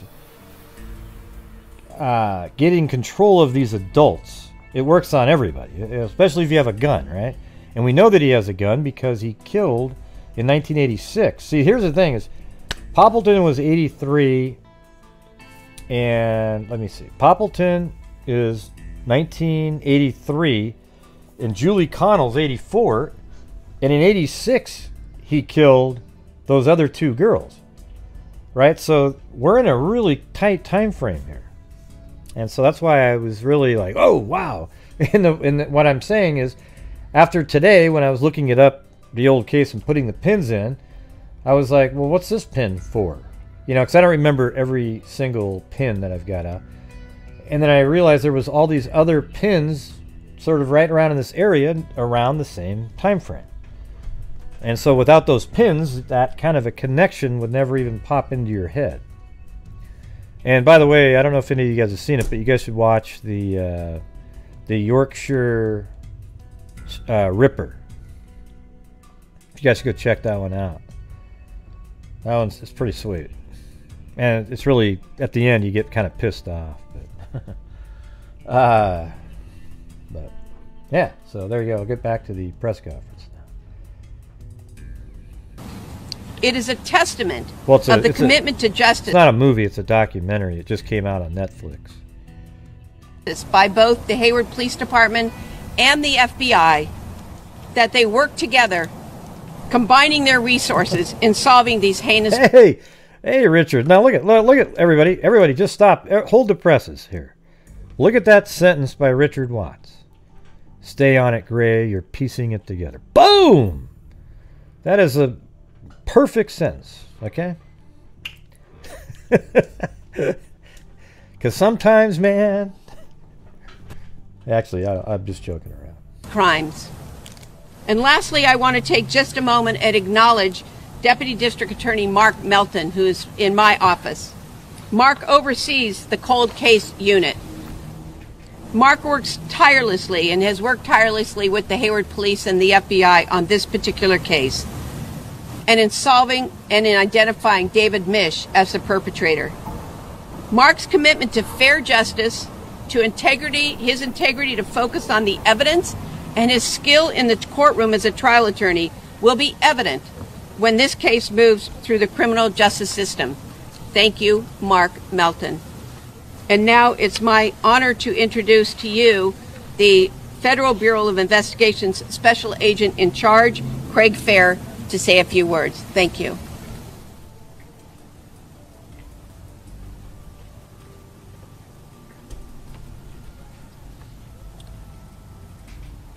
Good afternoon. My name is Craig Fair, and I am the Special Agent in charge of the San Francisco Division of the FBI.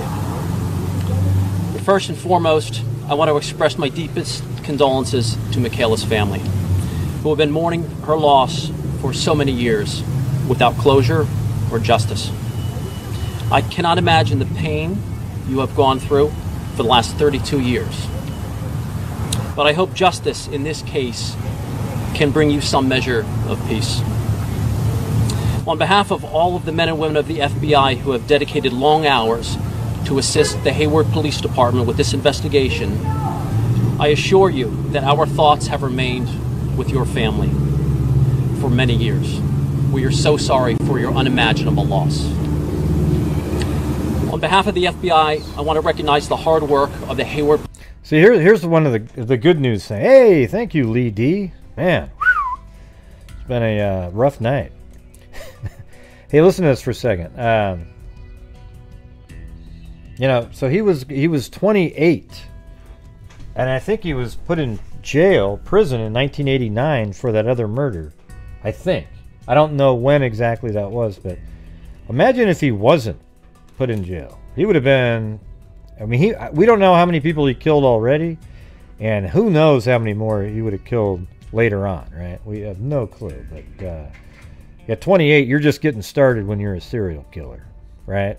Police Department and the Alameda County District Attorney's Office. That's actually early.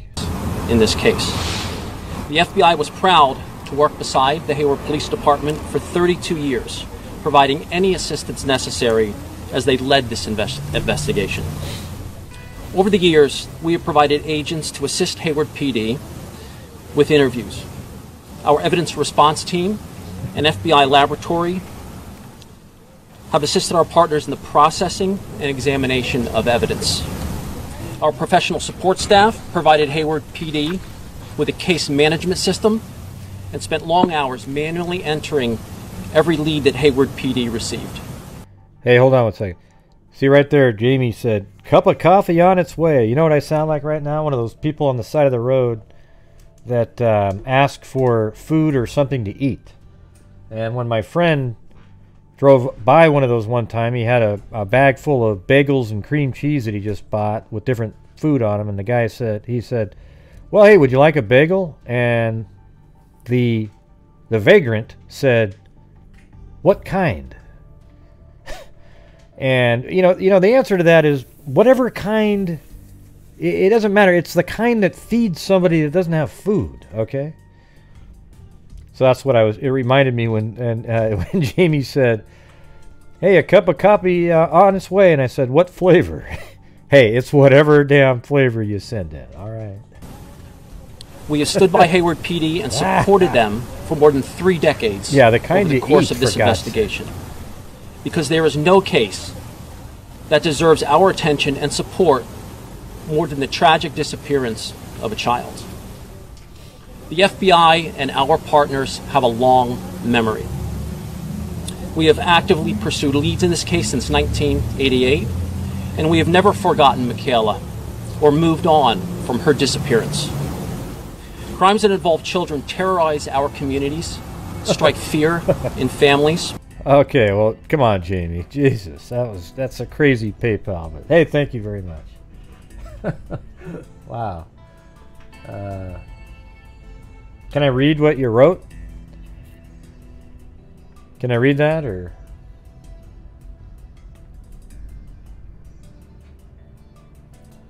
Said, yeah. On behalf of my son, Phoenix, pronounced like the city, who I raised on my own, no child support, the smartest, most decent and common sense-oriented 27-year-old, so witty. He's a great kid, proud mom, Jamie. See, there you go. Boom. And by the way, I don't know who it was, if that was Zozo or whatever, but anyways, they found that Jamie has a video on YouTube, for God's sakes. It's like a cooking video. But anyways, thank you very much.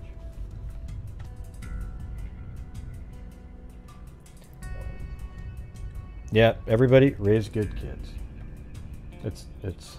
It's easier. You know, it sounds hard, but if you just think about doing stuff for your kid, then I think you'll be a good parent, regardless of you know, just like put them first. I think that's kind of where how it works out.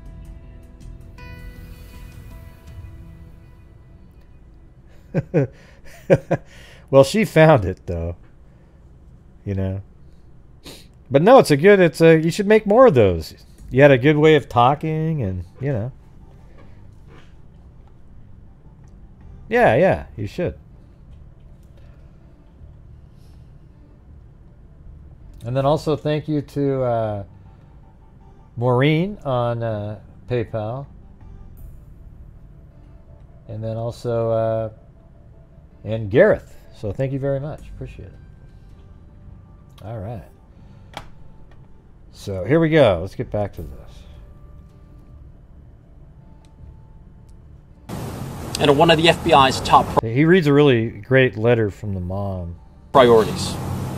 Protecting the innocent and hunting down individuals who prey upon our nation's children are at the heart of what the FBI does. Michaela's abduction had a tremendous impact on the community of Hayward. And this tragic loss has left a hole in the hearts of her family and in all of the residents here.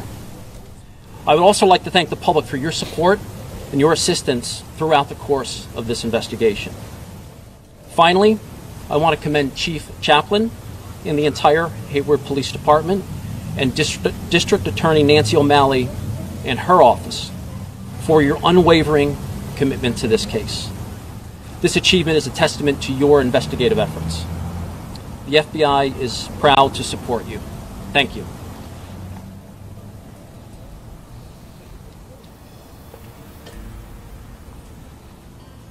And at this point, we'll open it up to questions.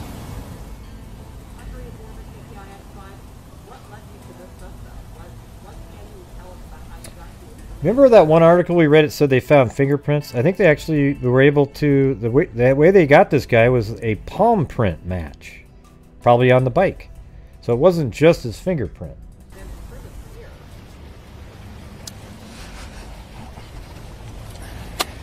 Andrea, that's part of the collaborative effort. The Fremont Police Department opened up their file and allowed us access to a case they'd been working. Obviously, the one we mentioned earlier, the Doe homicide. We also had the partial palm print, and through painstaking direct examination of that print, we were able to identify this suspect as the perpetrator. If the partial palm print, Joseph Gio with the Mercury News Bay Times, Chief, if the palm print had been one of the original pieces of evidence, and this man's been in jail for so long, I understand there was another case added to this man's file in association with Fremont, but why was this evidence and this person not put together sooner? It wasn't a print that we could run through the system. As I said, when Andrea asked the first question, it had to be manually compared.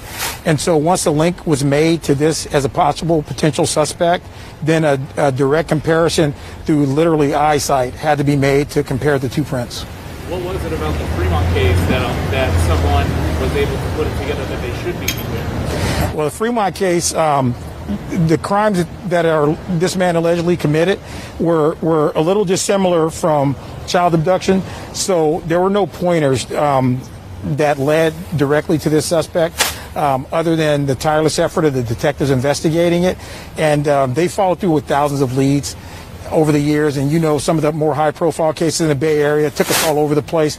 And I'm going to read a statement later by Michaela's mother, and it painstakingly takes you through that process, and so at that point I think it'll answer a lot of questions. See, here's the thing: is she's never actually been found.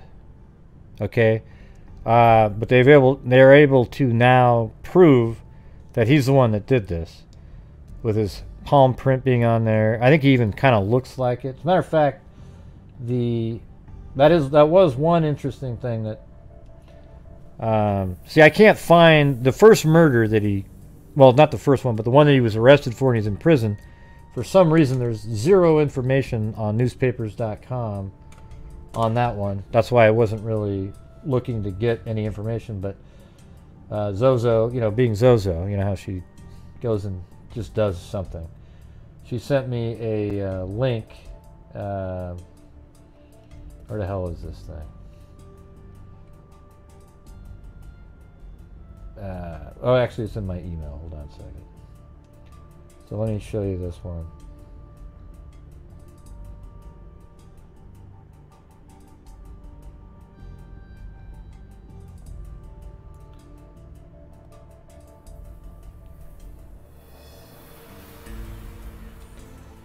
Yeah, she has it right here. The person's name, like I was saying a minute ago, was Margaret Ball.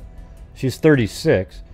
But look at this now. See, when you look at this picture here, this picture, you know, after he had his hair cut short and everything, you know that, and now that he's in prison, he's letting it grow now, and this is what his natural look is. And look at it. It looks like he's got a ponytail back there. And look at this part here. I guarantee it, if you let that hair out of a ponytail, see how it gets pulled back like that? That's exactly what the image looked like in the sketch. Remember the sketch? So that's what I'm trying to say. It looks very similar to that. And let me see if I can... Yeah, these links are all over the place, so it's hard to... find that now, but hold on 1 second. I think I might be able to just pull it up really fast. I think it's in there. It is. See, look at that. See how his hair goes back just like the sketch. So you know the face isn't going to be perfect, but and then the other victim said that he had a beard on too. So if he added a beard to that, and then his hair wasn't in a ponytail and he moved it forward, that would cover his ears that are very distinctive. That might be why he had it down like that. So. Well, with regards to the specificity of what led to this particular suspect, yeah, aged a bit. As Detective Purnell, if he wants to come up and talk about that.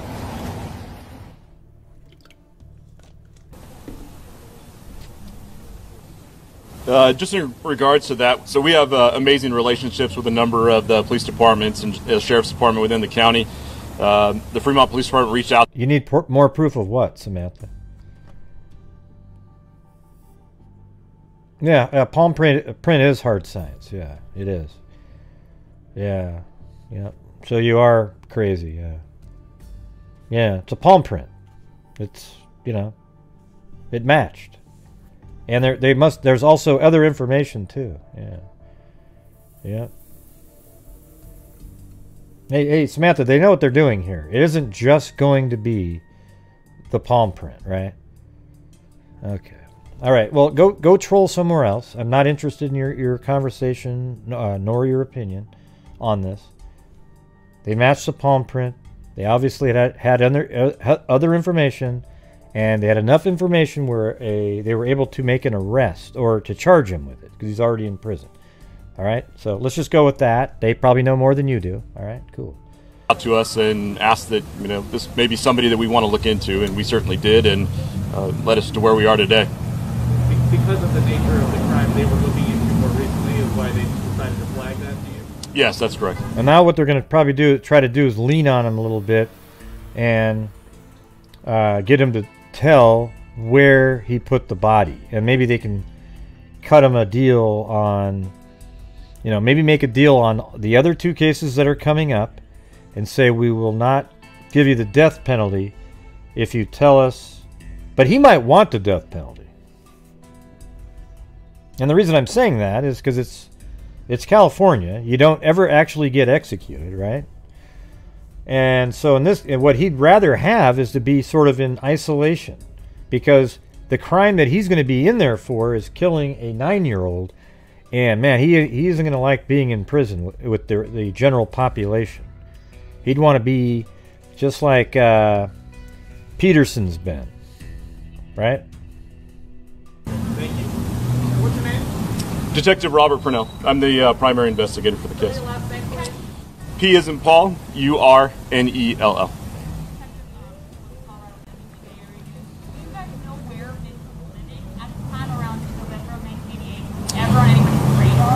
He has a number of connections to the Hayward area. He was transient at times, bouncing in and out of different motels. Right. See, there you go. Thank you.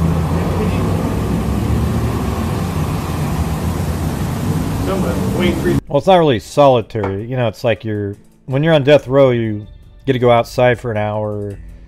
You're not really able to communicate with as much with the general population at all. You're kind of protected until you get executed. It's really weird. But when you're in general population, you know, people don't like the child killers. You know, they get taken out. Can you elaborate on the connections you made to come to this conclusion? Well, I'll just say this: it's an ongoing investigation. We don't want to go into too much detail. We still would like to find Michaela's remains, and so there are some things we will not discuss today. But as this thing unfolds, you have my word that as we get more information, or if we do recover Michaela, we will definitely come out and explain how we found her and what led to that. Do you suspect any connection with other missing girls? Yeah, a fingerprint is, if you get a match on a fingerprint, it's very close to being as good as DNA. Your fingerprints are so unique that it's not going to match another person. But there are people out there that actually think, well, the chances of your fingerprint matching another person in the world is 1 in a billion. And then you go, oh, wait, so there's 7 billion people. That means there's 7 people with my fingerprint. And there's people, oh, well, I can't convict him then. You know, that's what I hate. We have so many stupid people. They go, wow, so there's 7 other people. That's what his attorney would say. So using that math, you're saying that there's a chance that 7 other people on this planet could have done it. How can you be sure ours did it? Well, because he lives in the same town. Well, how do you know one of the other 6 weren't driving through? Right now, it's wide open. Just like we were able to crack this after 32 years, nothing is off the table. As you all know, covering the news as many years, there are a lot of open cases out there. And again, this is an example that we never close the books on any of these. We're looking at everything and anything at this point. After all this time, Fremont had a case, you know, almost 3 decades old that they talked to us about that led to this. Yeah, search those hills.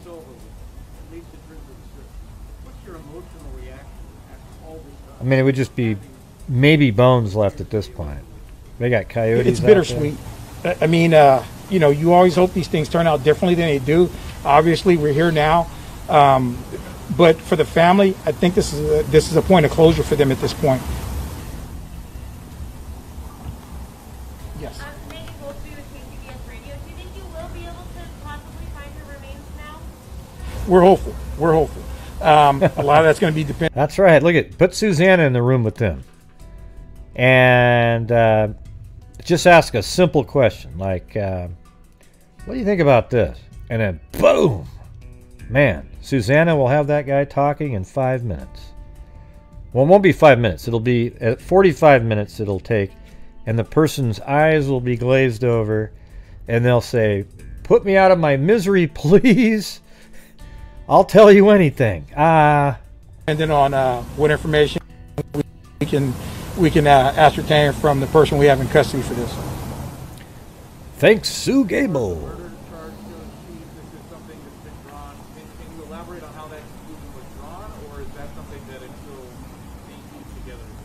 Still being pieced together. Fortnite. Yes.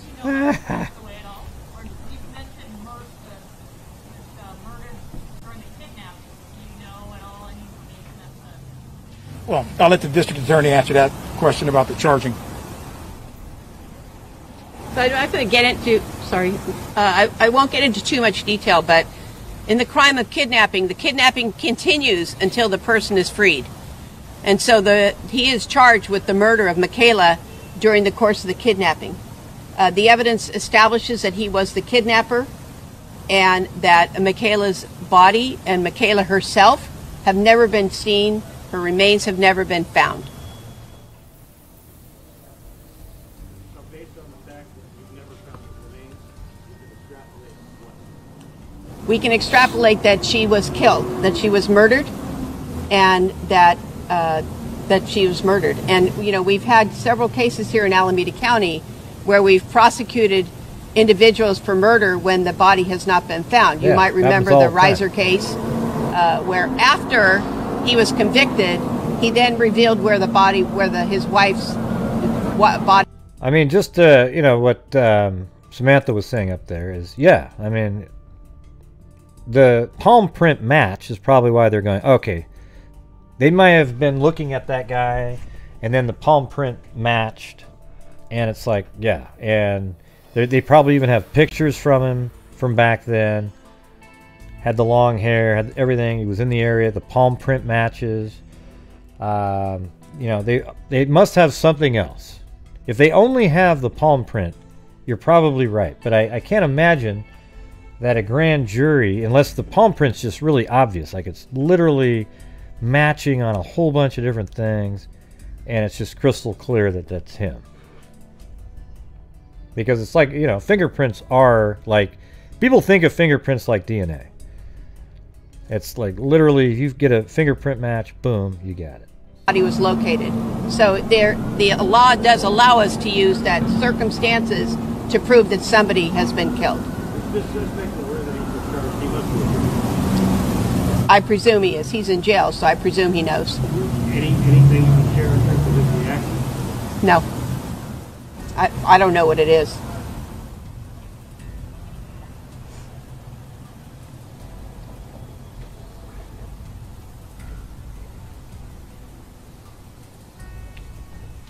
We have time for one more question.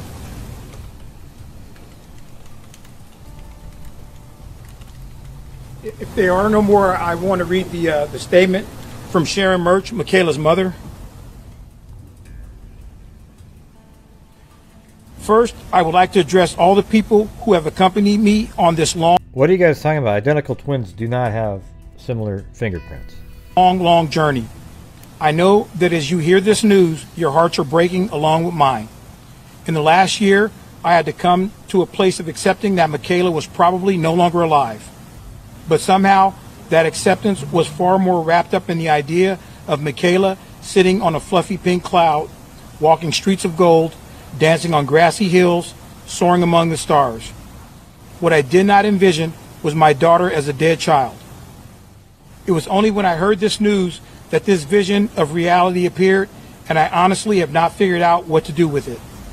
A chill set in that had nothing to do with the snow outside my home in southwest Iowa.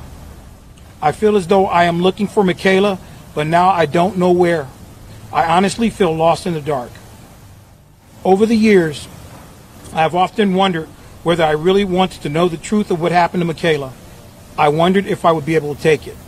When I received the news of the kidnapper having been identified, I asked the hard questions of Detective Purnell of what method this man used to kill his victims, and received answers, and they were not easy. When I had doubted whether I would want to know, it always come back to, if Michaela could experience it, I could hear it. Because it's not about me. It's never been about me, about my feelings. It has always been about Michaela. What I have been through is nothing. What I feel is not important. It is only about Michaela. The thoughts of her fear, her pain, her grief are overwhelming. Yet as I told our detective, I am glad that the kidnapper has been identified. I am glad that there are answers. I am glad that this man will never be able to hurt anyone else.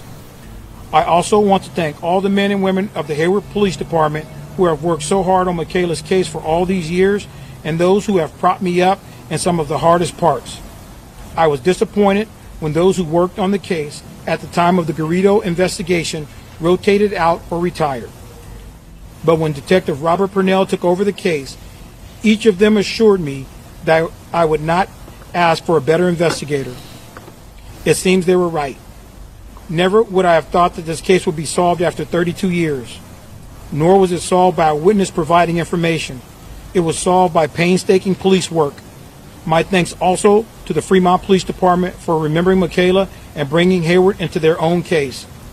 In this, I see the better angels of the investigative process, where beyond cases there are human beings. I remember visiting Hayward PD a while into the investigation and seeing the rows of filing cabinets filled with information on Michaela's case. Every drawer was marked, not with a case number, but with a photograph of a little girl, my little girl.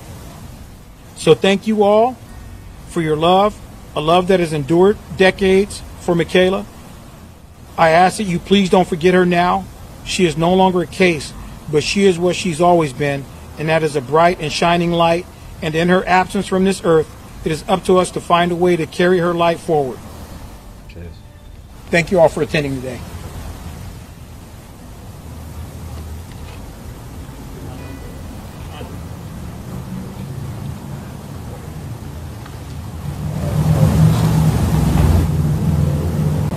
Yeah, so crazy, huh? Yeah, so identical twins, as they're talking in there, they all have the same, they have the same DNA, you know, right? Then you can have, I don't know if they're, you know, you can have, a woman can have 2 eggs and then they're fertilized, and then now you've got fraternal twins. But I don't know if there's something where 2 different sperm can get onto 1 egg at the same time. I don't know if that's something that exists, but you know, one of the weirdest things is the you guys have heard of a chimera, where a human being has 2 sets of completely different DNA in them, and they think maybe that's from perhaps a situation where like a fraternal twin ingests the other one and then becomes part of that. It's really crazy stuff. But yeah, I mean, the thing is, when you have identical twins, you can get a heart transplant. Of course, the other one's not alive anymore, but you wouldn't need any anti-rejection drugs like cyclosporin, okay? You wouldn't need any of that.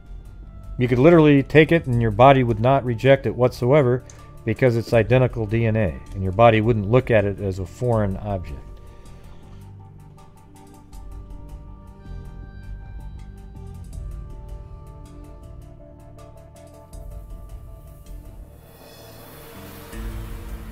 Yeah, triplets are just, you have an egg and a sperm, and they split and become 2 separate embryos, basically. But then another one splits again, and now you've got 3. That's why you get sometimes, you know, the quadruplets and shit. I mean, you know, usually elderly people or artificial pregnancies create those scenarios more often.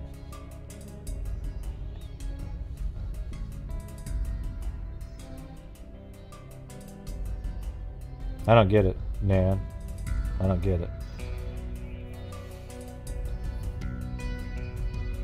That doesn't make any identicals twins a spare. No, it's just another human being. Basically a copy. You know, it's weird though, is identical twins don't always look exactly the same. They look very similar, but sometimes, you know, the environment, they don't eat exactly the same food every second of every day, and you know, they end up looking a little different, and you know, just people grow sometimes differently, and I don't really know what the hell that has to do with this case that we're talking about here, but yeah.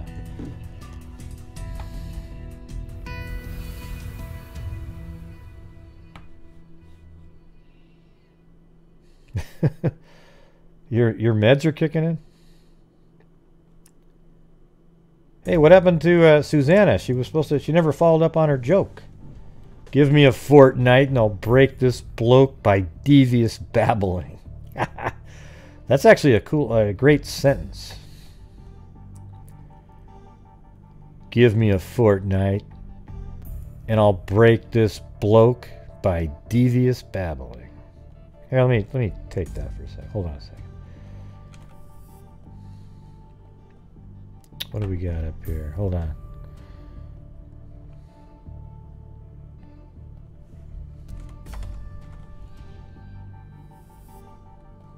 Give me a fortnight and I'll break this bloke by devious babbling.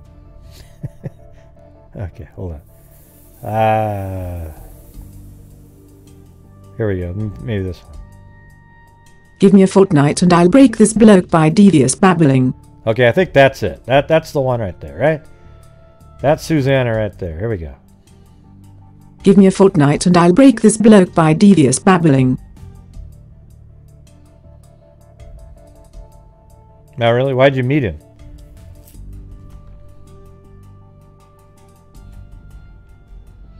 Give me a fortnight and I'll break this bloke by devious babbling. I gotta make that a sound effect, man. That's maybe you can read that for me. Send me an email with you recording yourself reading that sentence, okay? And then I'll put it on as one of my sound effects. That's a good one. Give me a fortnight and I'll break this bloke by devious babbling.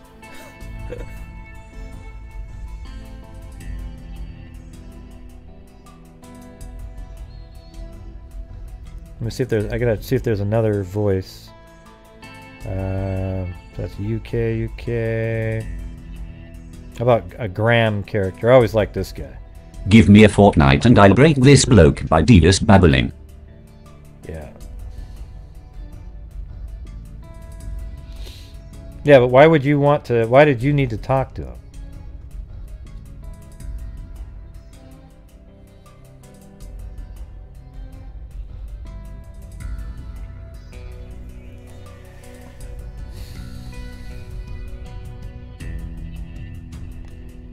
Anyways, I just feel like, wow, that's within 3 years. And then the other case up here of Julie Connell's only 2 years. Right in that same area, up in the mountains right there. We'll see how that one goes. Yeah, Susanna's the Swiss knife of... the Swiss pocket knife of everything.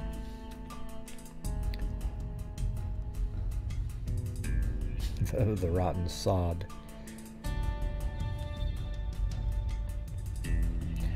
But anyways, that's a really interesting documentary. You know what's cool about the documentary is that they have all this footage from the time. They have footage from all over the you know, how the media was. They have right there, you know, extemporaneous interviews with people all during this, and it was really lame because the, just to throw out some of it, is that they had a narrative that it was all sex workers, but a lot of them weren't, you know. But they kept saying that because they wanted that narrative to be out there, and people were feeling safe that weren't sex workers that really should have been scared. And unfortunately, they actually interviewed the guy. Well, I'll just tell you one part that pisses me off, right?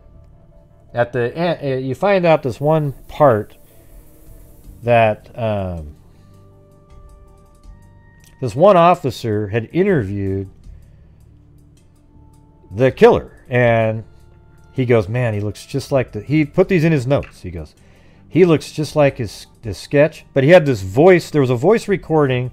And they thought for sure his voice was from a certain part of the UK. Okay? So he interviews a guy, and man, he didn't have the right answers. His car was in a certain areas. And he goes, I think this guy might be him. He looks just like him. And he brought it to the senior people. This is years before he was caught. And they go, yeah, God, they got angry at him because he didn't have you didn't live in the correct area for that accent. So that guy was out there killing more and more because that one dumbass officer, whatever the hell you want to call him, the lead person. I mean, they're just total idiots. I think that's probably the worst part of the whole thing.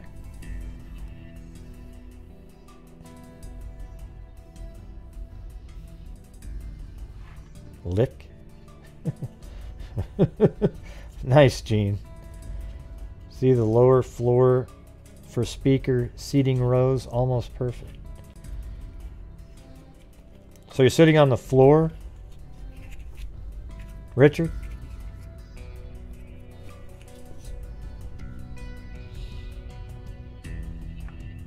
Anyways, you guys should go watch it. It's actually pretty interesting. Makes it feel like you're there at the time.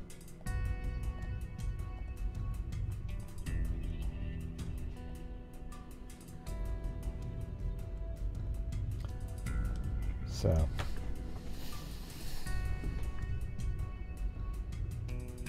What's what name again?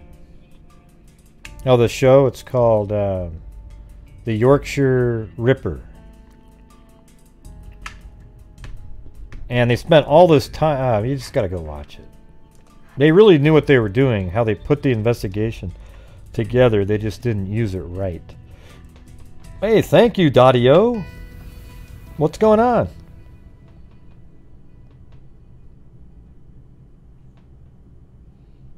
Dottie-O, Caspian Horses Rock. Hey, where's my little dancer you always got going? You always have a little dancer, little cute little character. You'll try to find what? Man, look at that. See, I always get so confused when somebody comes in, like Danita McMahon right there, who types in, "I'll try to find it." And then when you scroll up, her name doesn't show up anywhere. So then why would somebody show up onto a chat and just type that in as the first comment? Oh, well, I wasn't telling you to sit in that. Oh, well, thank you, Dottie-O, Caspian Horses Rock. Dottie-O.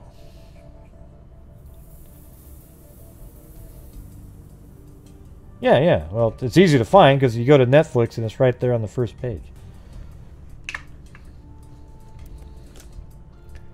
Man, I get that stuff. You know, I don't speak girl code, man. Everything's got to be linear and sort of make sense. Look at that face. Look at that thing. Oh, yeah. Dottie-O, Dottie-O, Caspian Horses Rock. Yeah, I like that one too.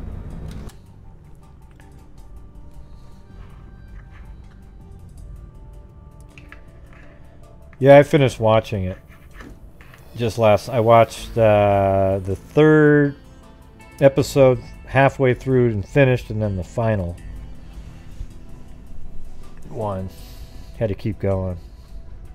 I watched this one show called The Barrier. I thought it was pretty decent, you know. Absolutely has nothing. It's like World War III happened. I guess it's probably filmed in Spain, but they put English voices on people.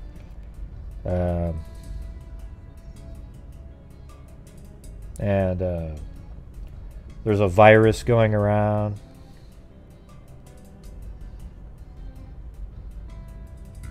Right, but I wouldn't know that, right, Danita? So that's what I'm saying. I don't have girl code. See, every other woman in here probably knew exactly what you were talking about. I don't. I can't read minds. So I'm looking at it going, what does that mean? That's right. That's why we have the girl code button.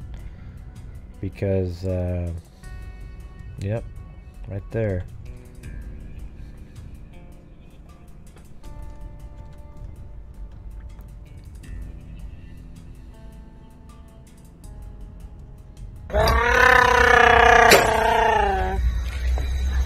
Chewbacca? Oh, I'll be Chewbacca if you want me to. Man, today I wasn't even able to edit any of the Tina Losser video, but I'll get. I did add I added one thing on there that I I found just randomly was the. Remember, there was that one part where she had that last message on her teletype to Thomas Losser. Stacy. I just sort of stumbled upon that one. I forgot all about that one. And it said, like, where is Thomas Losser? I thought that was kind of a cool thing. And then there was one other little part. What the hell was that? I can't remember right now.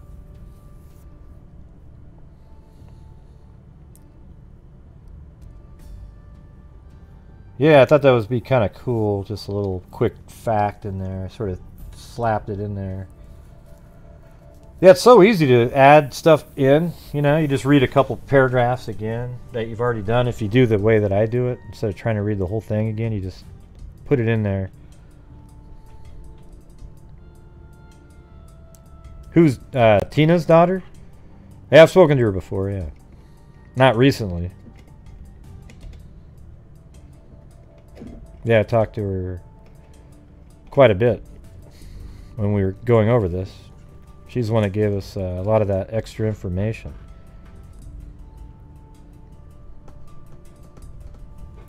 I can't remember what the other part was. Let me see if I can find that.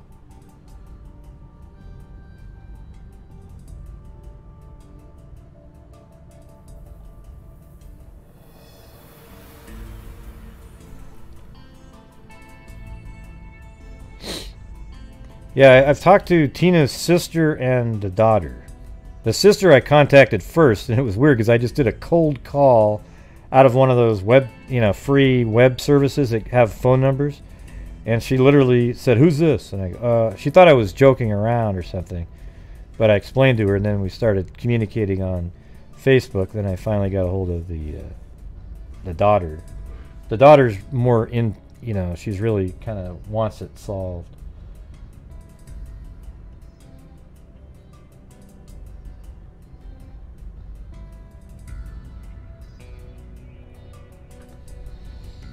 What was the other part here? Yeah, teletype. All right, so what I put on there was, good night, Jen H. Thanks for showing up. I mean, you're here every night.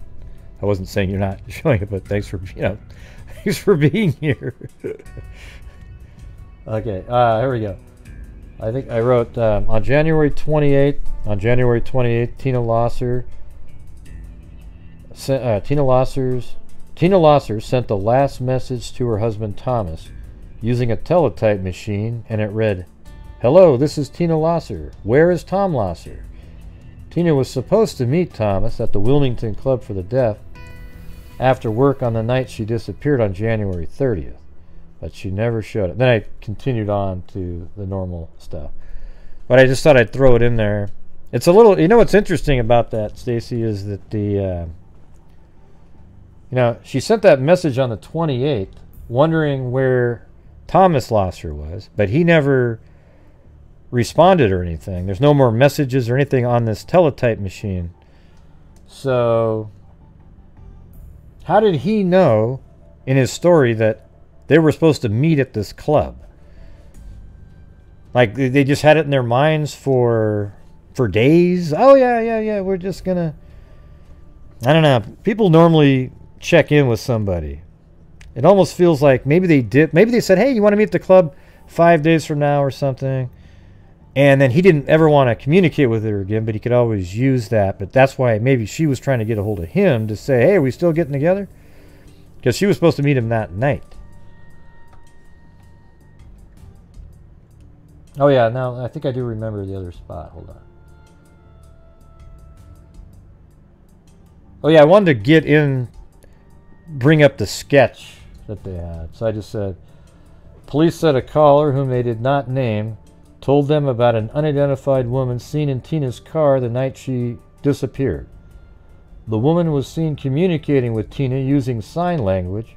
And I changed it up where I read another one where they don't see her driving up with Tina. So I'm just saying, I think it gets confusing there. I say the woman was seen communicating with Tina using sign language while Tina put $5 worth of gasoline into her vehicle. The Arco AM/PM Mini Mart is located at 1022 Delaware Avenue in Wilmington. It is currently a Shell gas station. The gasoline purchase was typical for her. The unidentified woman was also seen leaving the store with Tina in her vehicle. So that's what I put in there. Yeah, the newspaper was, I don't even want to use what they put because it was just one of those things where I didn't want 1,000 people Going, oh my God! So she was in the car. Did she get in the car at the? I think the lady bumped into her at the gas station, or I don't even know if it was bumped into. I think it was intentional. But hold on, Blue's tapping at my leg, so I got to go let him outside. He'll probably piss on the ground here in a second.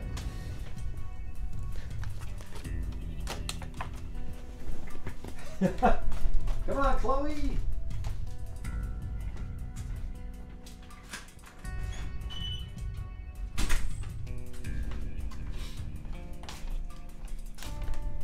I'll be back in just a second.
Oh yeah. Oh wow, I got Blue here. He's so happy. He's so happy.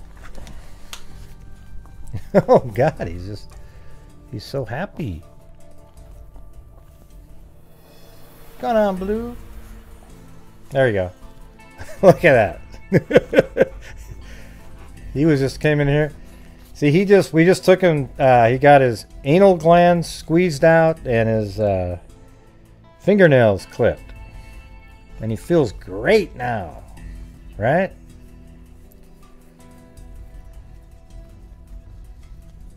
Right, Blue. Yeah, he's Blue's the best, right? Come on, look at it. Hey, everybody, how's it going? I know you probably don't like that, huh?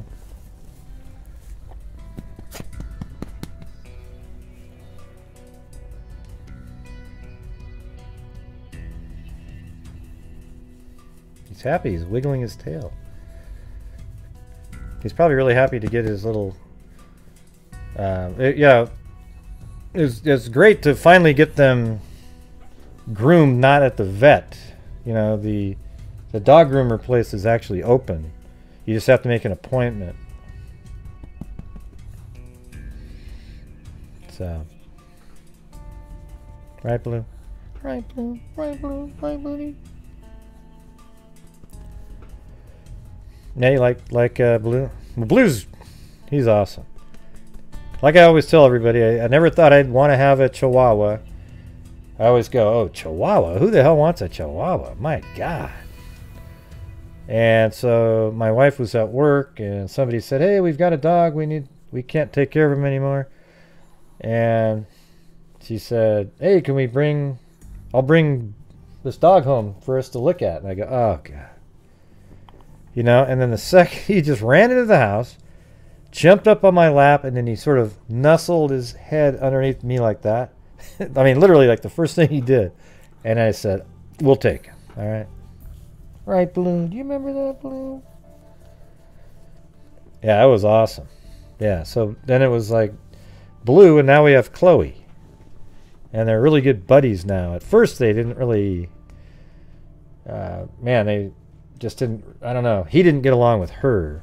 But now they really absolutely... yeah, they love each other. Right, Blue? Can you see that? Look up there. Look at him. Yeah. Oh, look at that. I tried to reach up and he pushed my hand down. What's up? Oh, wow. You can take a nap right there?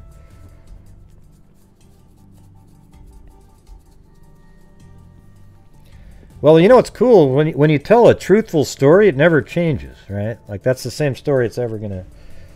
Yeah. That's why some people struggle with the story. It's, oh, wait, that's different than the last time. Oh, well, let me add something in there.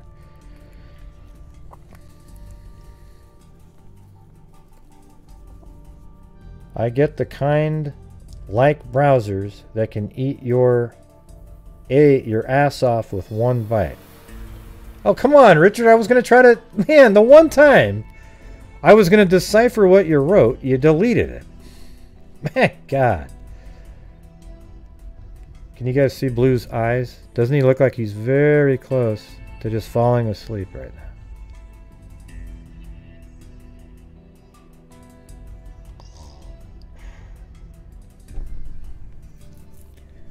Can you see that?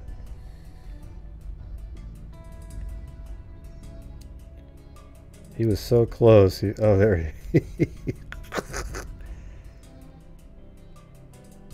Fall asleep. Go ahead. Right there.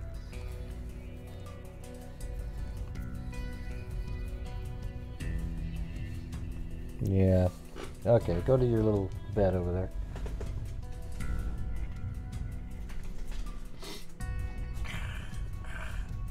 Oh, he wants to play. He's like, finally, I can play without Chloe running around biting me in the ass. Yeah.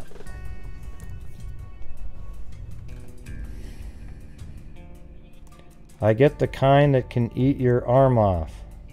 Yeah.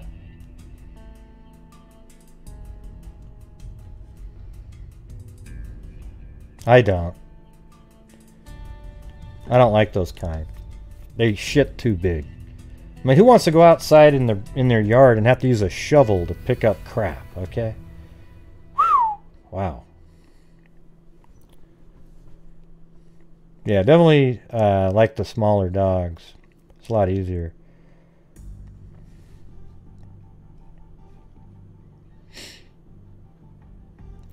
Here we go again, everybody. Get the wheelbarrow.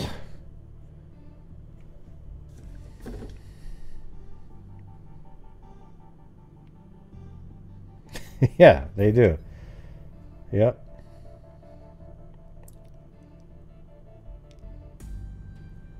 Cigarette. Looks like somebody took a crap.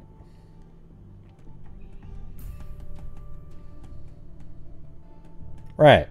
Like my neighbor's dog, it's a huge black lab, weighs over 100 pounds. It takes a crap in my yard, and I mean, it's, you know, my dog could get lost in the crap. Like if it jumped into it, it would just kind of, it's that big, you know.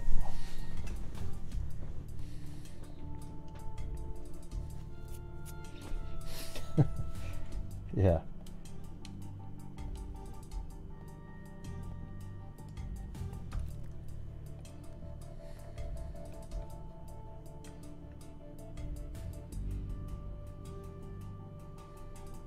Hey, J. Case, are you out there? I reread the whole thing. I didn't read it right. When I was first with my husband, he got out of bed to go to the toilet, politely shut the bedroom door, and when he went to go back in, he said all he could see were the glowing eyes in the dark. Yeah. Oh, you feeling better today? All right. You're going to be immune here pretty soon, Joshua.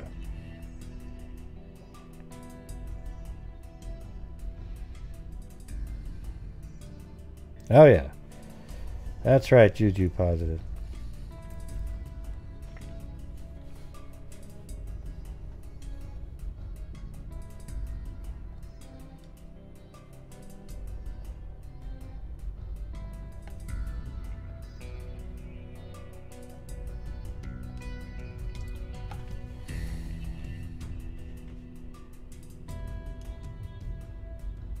Oh, yeah. Well, I don't know if that's true, Susanna. Because the story would get too long and complicated where all of a sudden it lost its, you know. But yes, I think if you told it personally, it would be more funny because of the way you laugh.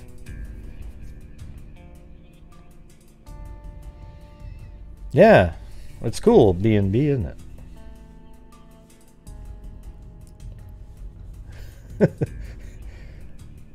Yeah, probably would.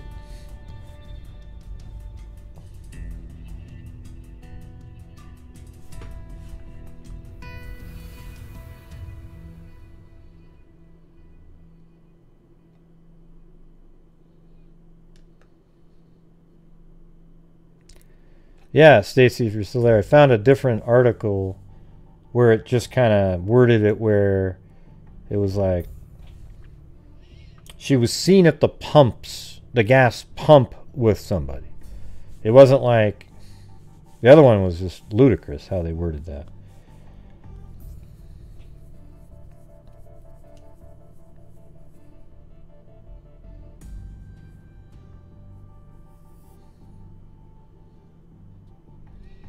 Yeah, well, it's better. I don't even know where it was. I only looked at a couple things. I was just looking at a picture or something, and then I read something, and then I went, oh.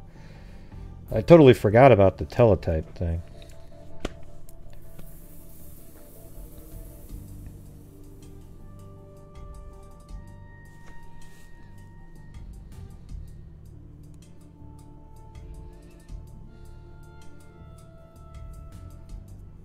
Yeah.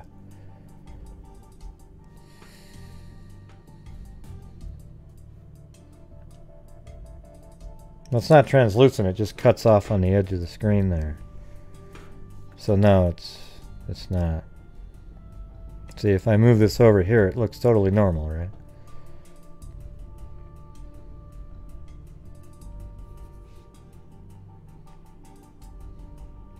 Well, no, I mean, if I had a green sleeve on, it would look translucent. That's what I'm saying.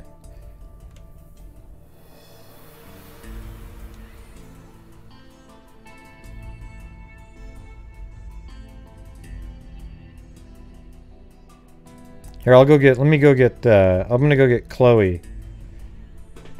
She just got her hair cut, you can check it out.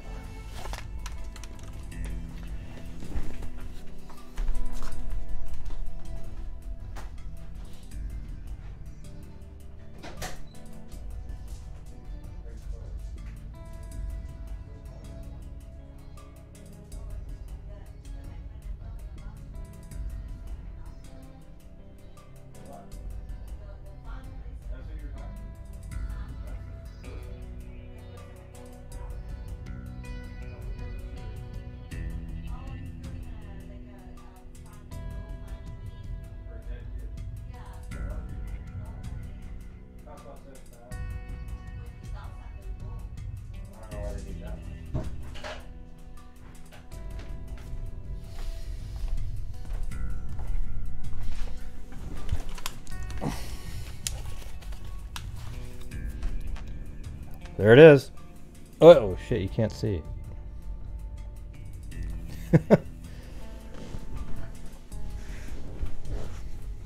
Alright, let's see. She just had her like a little bit eyes cleared out and stuff. So I think she's feeling a little happier. Doesn't have as much hair in her eyes. I kind of like the eye when it comes down in front of her face, but it's not too bad. Right, Chloe? Right, Chloe? She's so good in there. It's amazing. She doesn't even move. The lady was just cutting her. She's just, yeah, yeah. All right.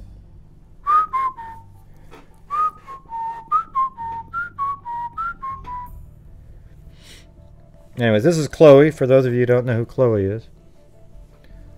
And that's how big she is, just a little tiny, tiny dog. And guess what? Her poops are really small. It's weird.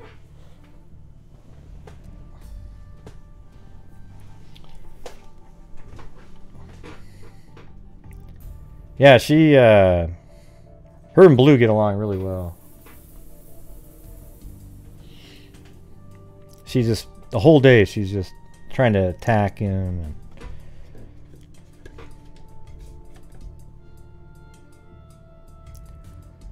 so, how's everybody doing? Are you guys about ready to get the hell out of this COVID crap? Man. Thinking about, what, about 3 more months of this? But seriously, the second you can get the vaccine, go get it. Honest to God. Because as soon as you get it, you'll feel like you're empowered. I guarantee it, in your mind, you will feel great. You'll just be like, oh God, I just gotta stay away from other people. I'm looking forward to the Johnson & Johnson. That one, I guess somebody said it's only 75%, but that's better than the flu shot. The flu shot's about 55 to 60 or something like that. So if you take the Johnson & Johnson one, 75%, it's a one-shot deal. You wait a couple weeks and boom. And 75% protection is pretty damn good. Especially when everybody has it, that means it just goes away.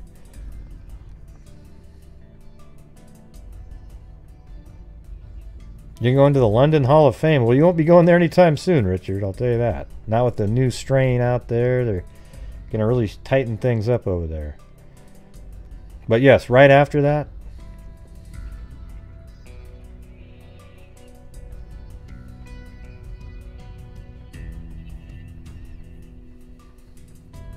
Yeah.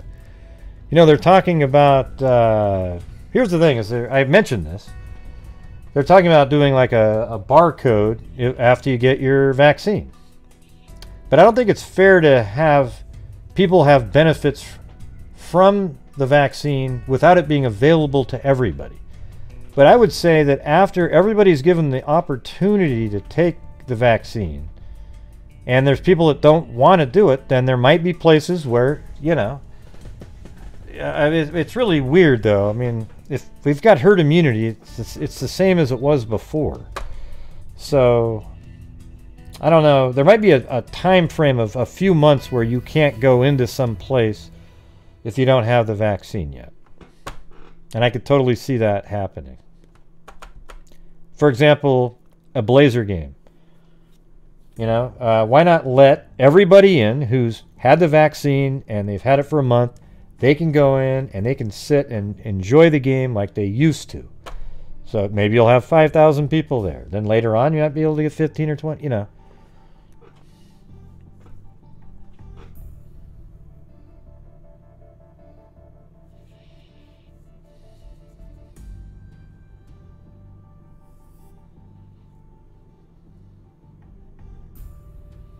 I don't know what that means, Brianna. Got to rewrite that sentence. Let's see. If you had to pay the extra for social distance seats or something. Yeah, I mean, right now they could be going to games. Why not let fans sit up in the upper levels and every 3 seats so you could at least get, you know, 4,000 people in there. Or maybe even the second level on up. There's really no reason that can't happen. And they have to sit every 3 seats or so, maybe 4.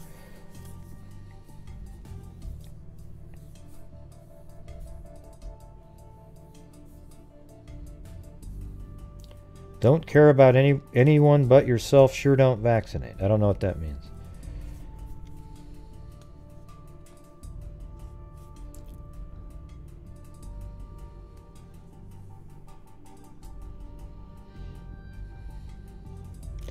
Yeah, why is everybody talking about... Yeah, that people are made posts in my group about the Tennessee. There isn't a soul out there in the United States that doesn't know that wearing a mask is beneficial. Okay? There isn't a soul that doesn't know that. So choosing not to wear one is really just you going, yeah, you know. And the thing is, I'm just talking about when you're around other people. If you're out hunting or you're playing golf or something in these little groups, you don't need to be wearing your mask, even though you're around other people, but you can maintain your distancing and you're outside.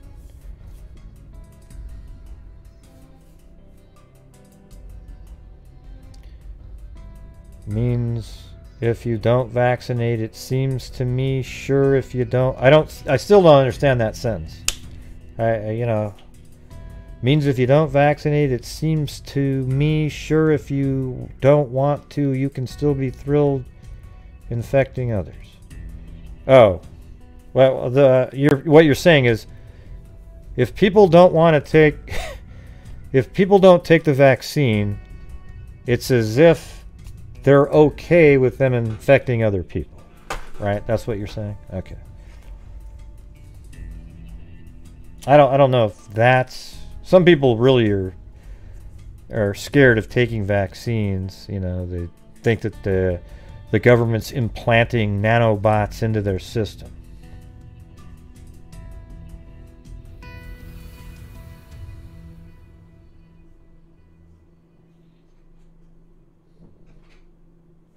Yeah, you have a right to, but I think other people have a right to then keep you from entering and doing other things by not taking it. Yeah, so they have the same right. Oh, you haven't taken the vaccine? Yeah, we're trying to protect people, so...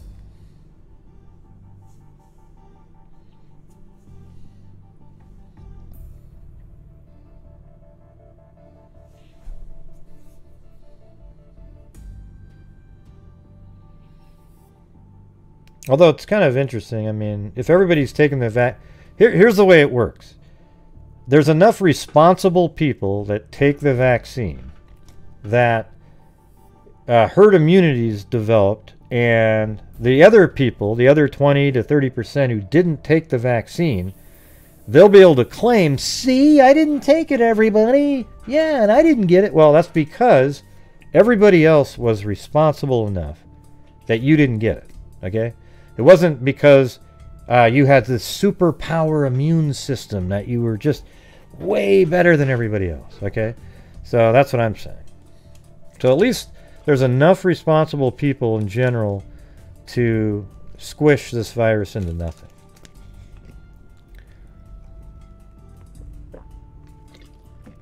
Yeah, it doesn't mean you want to get other people sick. I didn't say I agreed with that.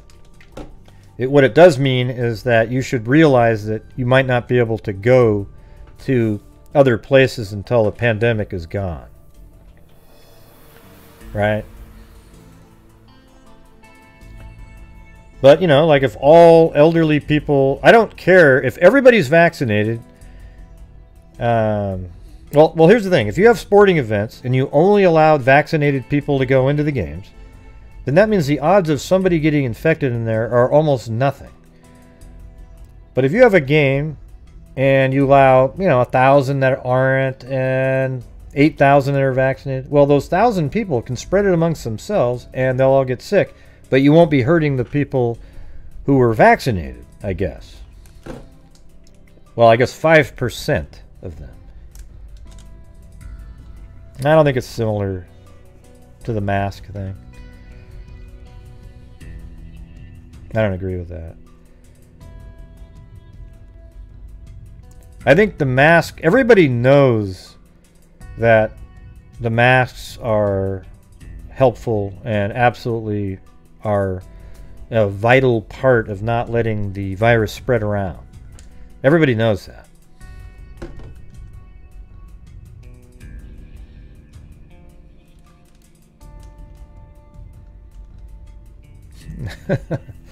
Okay, listen. See what you're saying there, B&B, is everybody has, like I've looked into it. I know what the effectiveness of it is.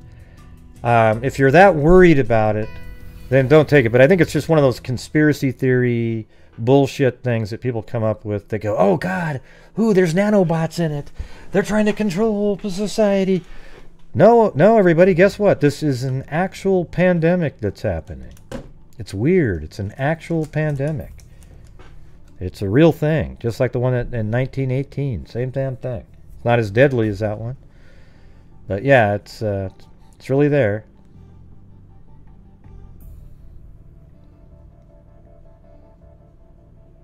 And MSNBC isn't the only one that's talking about that stuff.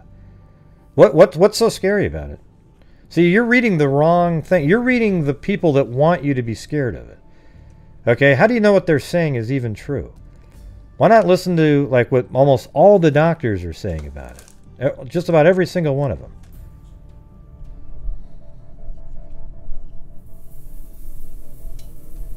Yeah, everybody can choose, but you also have consequences, right?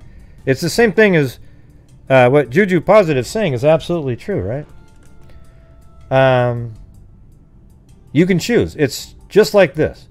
You can choose freedom of speech too. So you can choose to go on the internet and throw out a crazy racist rant. It's your right to do that, but there'll be consequences of you doing that. And then at that moment, you'll get in trouble and a lot of other ramifications happen. So that's where it's similar.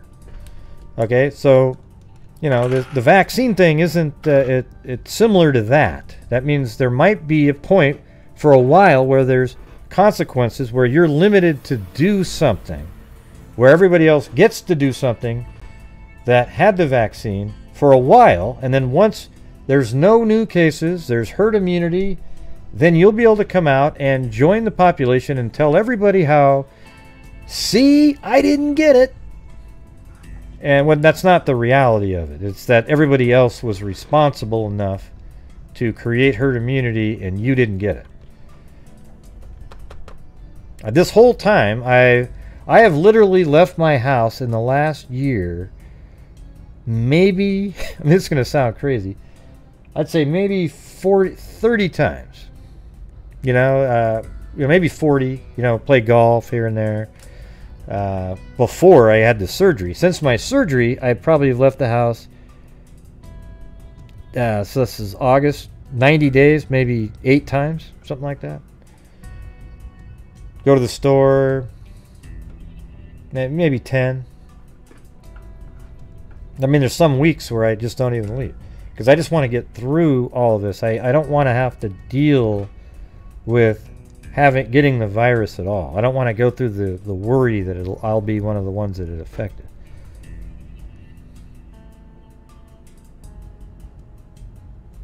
That doesn't make any sense, Juju Positive. I create herd immunity not going anywhere. I don't know what that even means.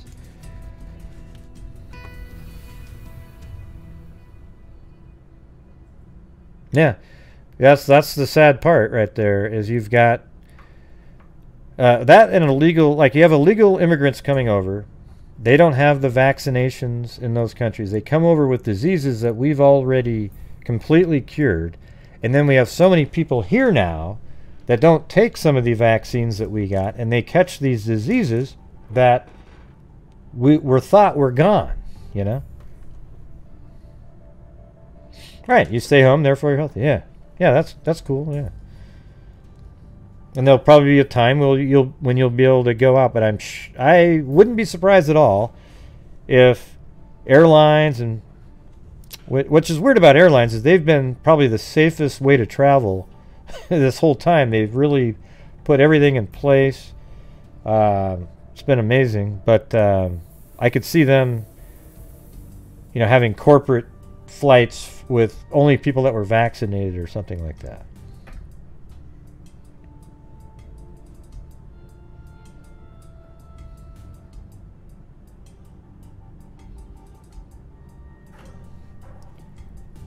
Well, no, you're not creating herd immunity by not going anywhere, though. That sentence doesn't make any sense. Herd immunity means that so many people are immune that the virus just dissipates and goes away, and therefore it can't be really spread to anybody else because it hasn't infected any hosts at all. So the virus just kind of goes, you know, it makes if I could do my sound effects, it's like, you know, you have the virus and then it goes away just like that. There we go. Guess my sound effects don't work. Oh, there you go. There you go. Just like that.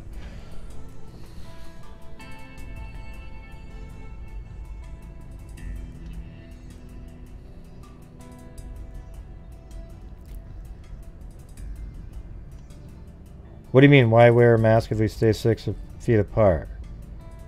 Why stay 6 feet apart if we wear a mask? Man, you're just... Look, none of that stuff works on me, B&B. You know? Like, I know that works on, like, people with, you know, lesser... They're like, ooh, wow. Oh, yeah, why? Why do... Well, because here's the thing, is you wear a mask and you stay 6 feet apart. If you're just talking to somebody and you talk loud or cough, that those... droplets can spread, especially indoors, to other people easily. If you have a mask on and you're talking, it barely seeps out the sides and it kind of stays a little bit localized here. And if you're 6 feet away, it won't reach over there. Yeah, it makes total sense. You know, I'm not like, you know, here's the thing is, I've known this, we've all known this since the beginning, back in March and April, right? Like, it's not, nothing's changed except in Fauci's head. Oh, everybody, hey, don't wear masks. You know, some people get more when you touch it with your hands and you haven't washed it, you touch it. Remember them saying that?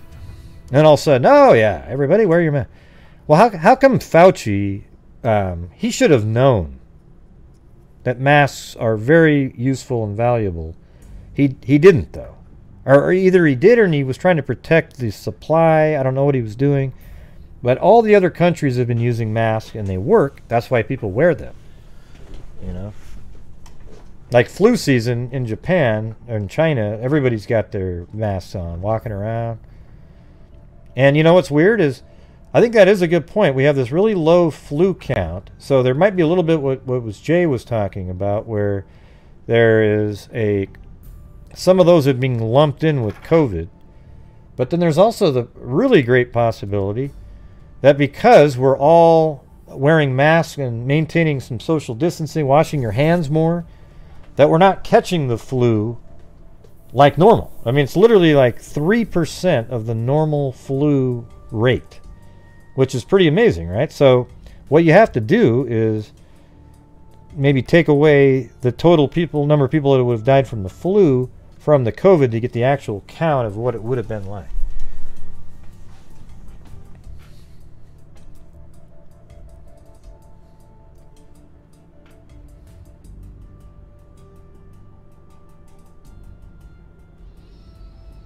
I don't know. I mean, I think there's just some people that are scared of...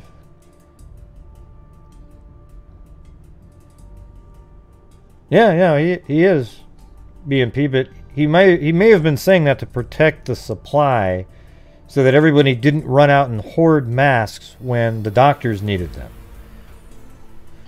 Yeah, that might have been a reason. But, yeah, the vaccine does work.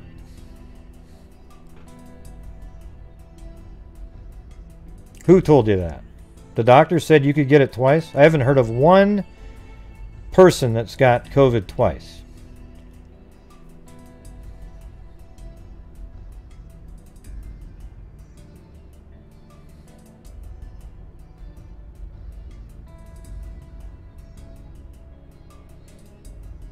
Yeah, I'm talking about the regular doctors that don't have skin in the game. So you're a total conspiracy theorist, BNB. I can just tell by your comments, every one of them.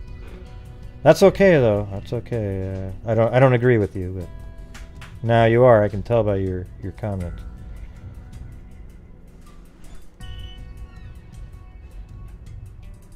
So you actually had a doctor tell you that you can get that?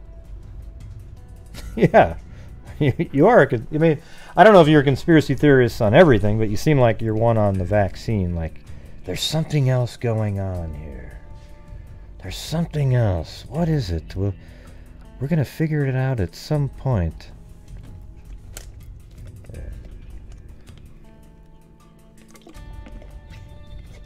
Yeah.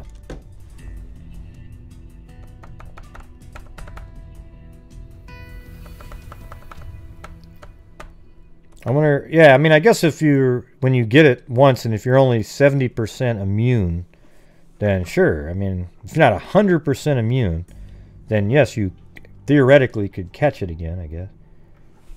Let me see if there's anybody. You're not scared, though. Okay. Would you be scared if you got the virus? Or do you have one of those super immune systems?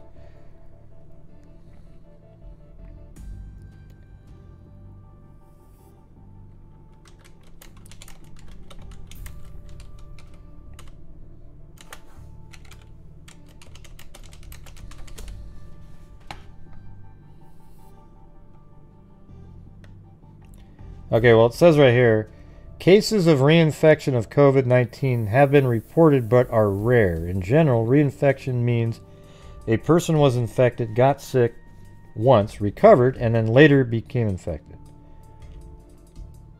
And that's just an alert that popped up on Google, but who knows, right? I've already had COVID. I can't get it again. You know, I didn't get really sick after going on vacation last. Aren't true in many cases. The thing with COVID is that there are still a lot of unknowns. With that being said, we can't assume that we know how it all works, so with the help of pediatric infectious disease specialist Frank Esper. Alright. Can you contract COVID-19 after you've already had it? There seems to be a lot of misconceptions around this question. While the CDC has said that cases of reinfection have been reported but remain rare, that doesn't mean you're totally in the clear should you contact COVID-19. And since things are always changing, the rare status for cases could always change as well. So that's why we need the vaccine, right? I mean, it's like you get the vaccine and boom.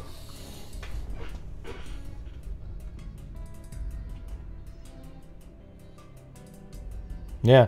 Well, I've been getting emails from people that have 3 or 4 people in their immediate family that have died from it.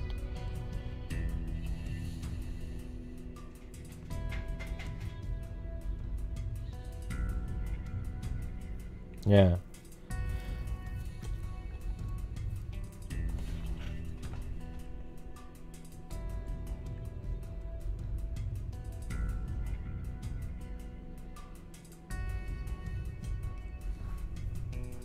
Let me ask you guys something, though. Why does it turn political, though? Like, I don't understand this. Yes, everybody should take the vaccine. That's the truth. Everybody should wear masks when you're around other people. Everybody should wash their hands. And everybody should try to maintain social distancing when you're in a group, that, you know, especially if people you don't even know, right? That's just that's the reality of it. Now, I understand that you might have an argument why you don't want to take it and all that kind of stuff like that.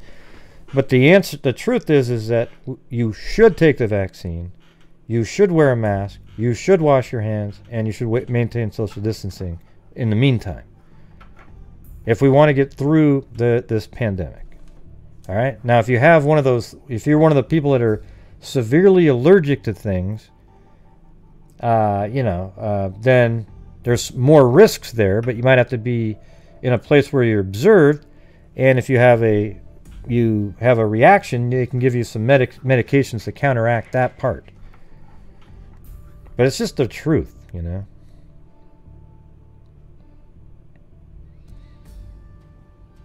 It works totally different. That's why I didn't eat it. I mean, it creates an immune response, and it's like 95%. Maybe getting it naturally doesn't quite build up the same level.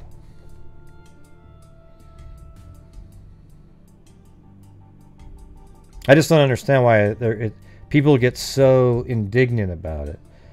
It's bizarre.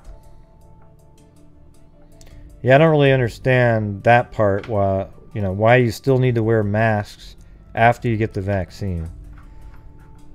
Maybe it's so you don't make other people feel bad. Like, why aren't you wearing a mask? I've got the badge, you know.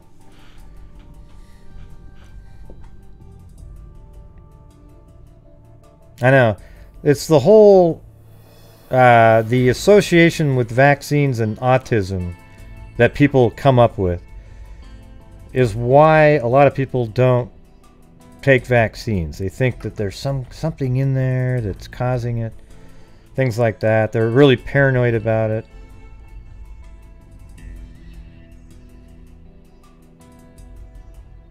Yeah.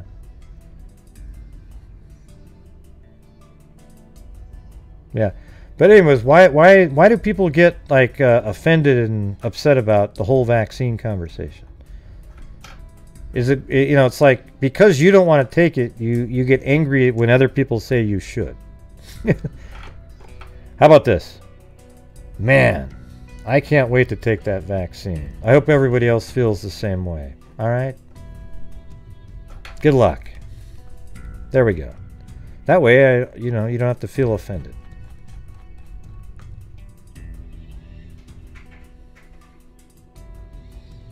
Yeah, I'm not really a big fan of the whole barcode thing. Although, you know, you might need a way to be able to identify people who've taken it.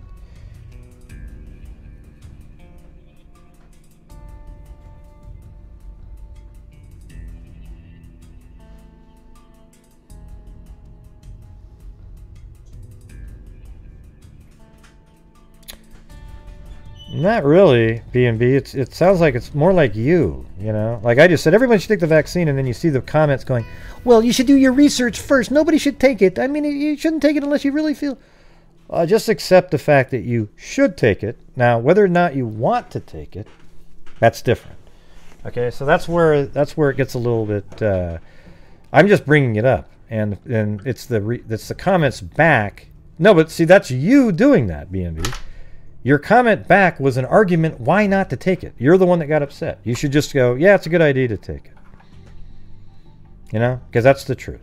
And you could say, yeah, I think it's a good idea to take it. I might have to do a little bit more research on it first. And then everything would be great, but you say it in a way where it creates issues. Like you're upset that, you know, other people think you should take it. You know, and that's where the problem comes. Right, it's your opinion, but see, you're the one that got upset. That's what I'm trying to tell you. Now, they were saying if you get the vaccine, you might have like a card or something with a barcode that shows you that you've had the vaccine. Shows the, you know, wherever you're going. You know? Like, here's the thing. If you have a restaurant and you're only accepting people that have been vaccinated, well, shit, your business, you know, you can probably reopen and boom, everybody in there. Why do you keep retracting your comments, B&B? Are you wanting to say something mean?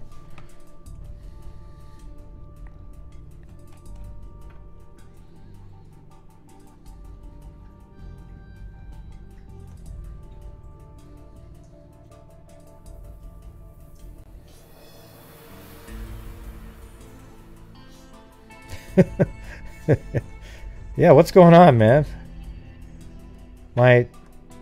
Because my texts weren't coming out right. What is Juju positive? Come on, what is? What's ridiculous that you should... I mean, the barcode? Yeah, I think... I don't know. I mean, let me just say this. If it can get...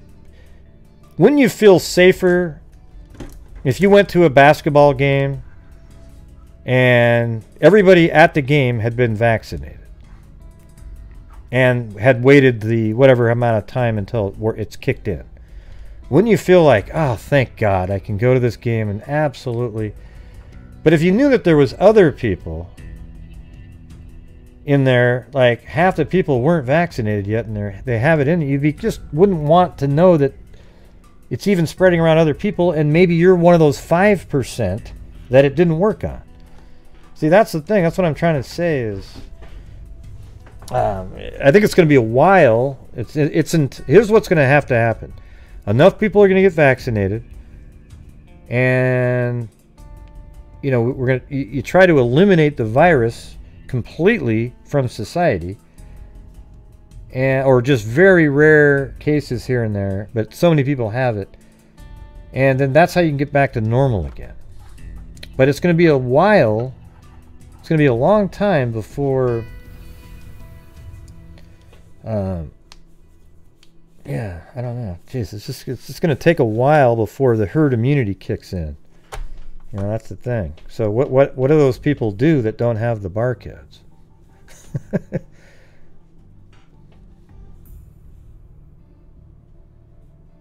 Well, they've already been doing that, though, Juju Positive. Yeah. Yeah, they've been doing... the first people that were vaccinated with these same trials were 5-6 months ago. Yeah. That's how quickly they were able to come up with something.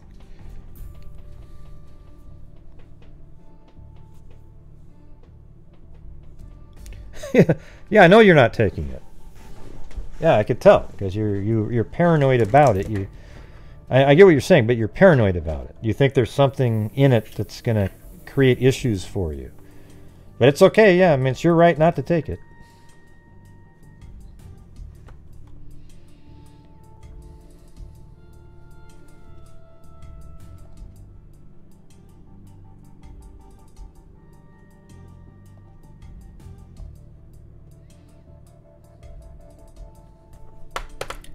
Hey, Stephanie, we weren't even talking about anything related to what you just brought up. So we're not going to have the comment in there. What a weird freak almost. You know, like a freak of a human, not our cool freaks. Yeah, but vaccines shouldn't be something that's divisive.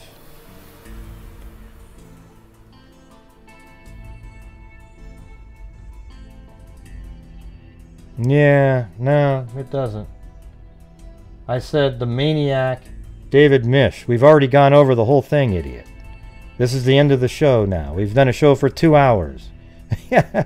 See, you're just one of the trolls that always show up. Yeah, you realize this though. None of your comments have made it out into the show. You know that, right, Stephanie? Okay, cool.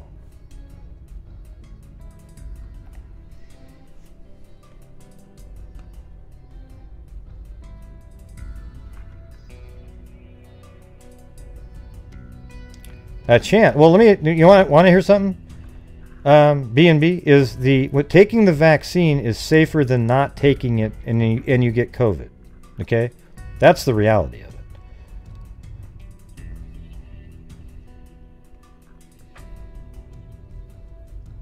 But this isn't. I don't know what. Why is this a division? The anti-vaxxers versus vaxxers. It's just. It's stupid. The political division is the one that's stupid. Okay? And I don't even know how wearing masks and all that stuff became political. God. It's just so dumb.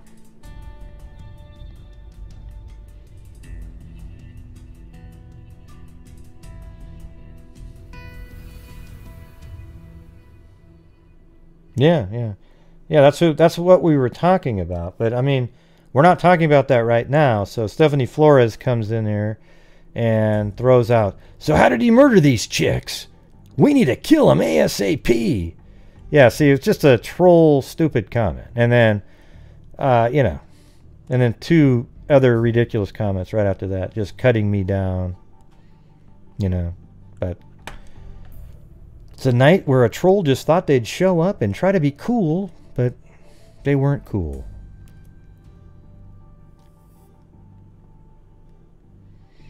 Yeah, you were looking for him?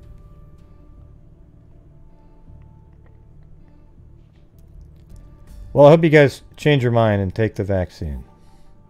But if you don't, I'll still love you, okay? I'll just look at you like, what in the hell are you? But I'll tell you what, if either one of you two get the coronavirus and get really sick, I'm gonna go over to your house. And I am going to, I don't even know what I'm going to do, but I'm going to be pissed off, okay?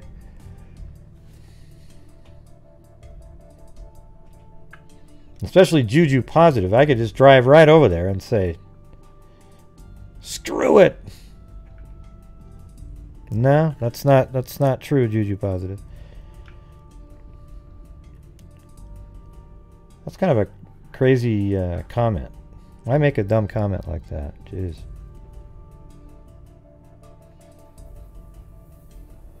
I'm glad you think so highly of me. Thank you.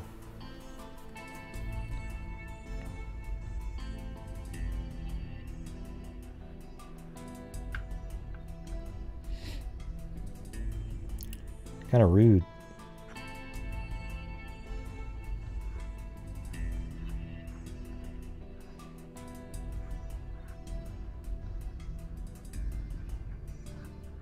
Yeah.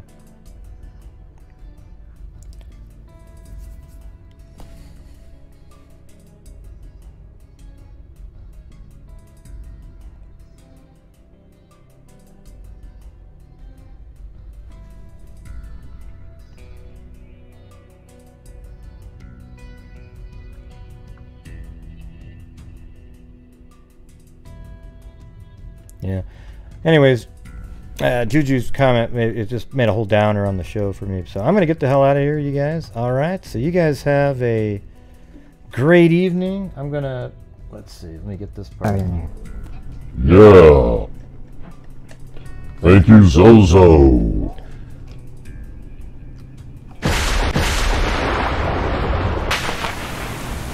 Linda Howell. Sarita, Claudia Neubauer, Brianna Props, Lisa Bibbler, Kit Kat, Layla My Layla, Mary Clark, Scott Holland, Lee D, Allie K, Kit Kat, Wally Gator, Terry, Lee D, Darlene White, Mary Clark, Lee D again, Sue Gable, Zozo, Susanna Macula Padre, Claudio Caspian Horses Rock, twice, Brianna Props, Brianna Props.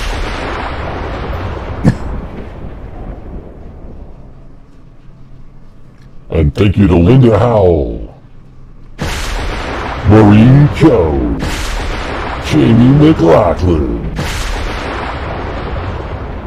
and Gareth Hubbard.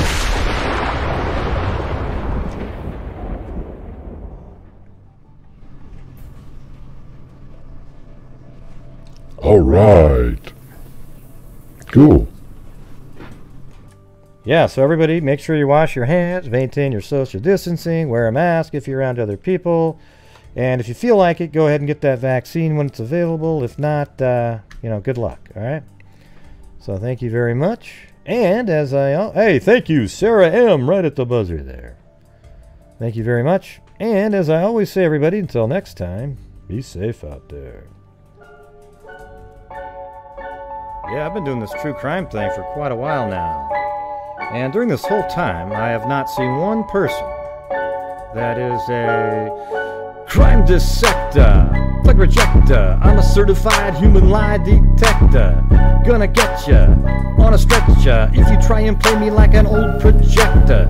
Crime sector is my nectar. Professor Grader's gonna give another lecture. Crime collector, freak connector, and I'm always gonna be a pup protector. Fool deflector, interceptor, and I'm meaner than a spectre with a vector on his pector. With all respect, y'all, just remember I've a temper fucking check ya.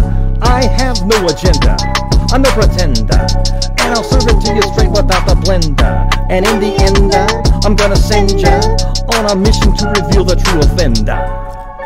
Alright! Yeah, so I'll just get right back to work. Alright, everybody? Talk to you. Yeah, well, man, those people, they get so depressed about a vaccine. Isn't that crazy? Yeah. But, you know, to each his own, I guess. Yeah, I guess so. Wow. I thought they would work pretty good. Well, they probably do. But some people just are scared to take them. Oh, I get it. Okay. Alright, everybody. Well, hey, thank you. Thanks, John Boy. It was really great. Thanks. Wow. Have another cup of coffee, okay? Good night, Mary Lou. What do you mean by another cup of coffee? Wait, why are you crying about a cup of coffee? Yeah, good point. What a bunch of wackos, huh? Alright, everybody. Be safe out there.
Yeah, but if you're scared of the virus, why wouldn't you take the one thing that can keep you from getting the virus?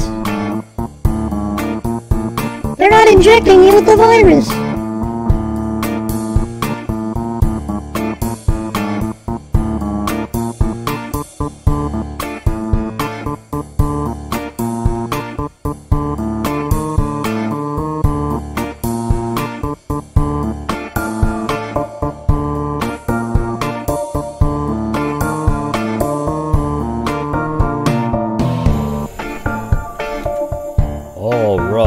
Stacy. We all love you. Even you, Juju Positive. I know you're feeling down out there, Juju Positive. You too, B&B.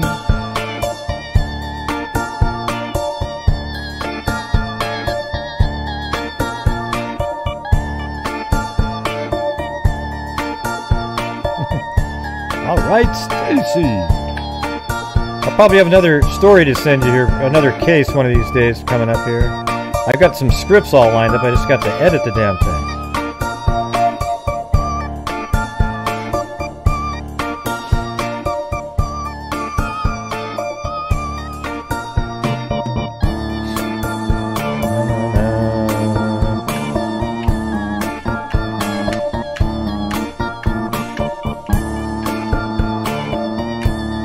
All right, yes. I hope I'd like to have the vaccine sooner than later, though. Like tomorrow. Awesome.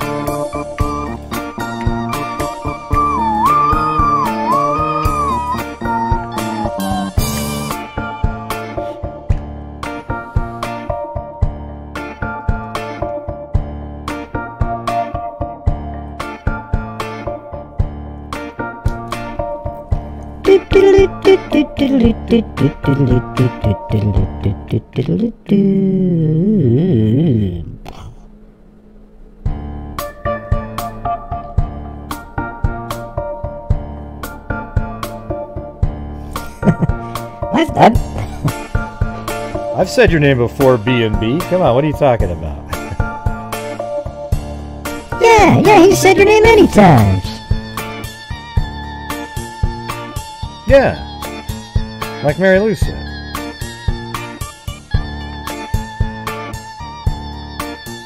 Well, I don't think you're stupid, but I mean, the part I would say is, you know, go ask your doctor what they think about it really, and see what they tell you. You know, say, listen, I just want the truth here. What do you think about this vaccine? And let's see what they say. I might have my brother come on here. Maybe he can explain how it works and everything.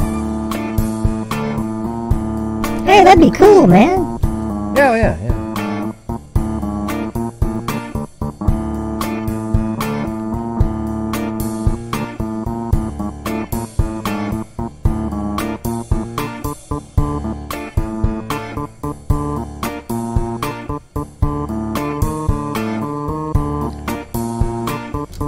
I mean, who knew the whole vaccine thing would be a problem for people.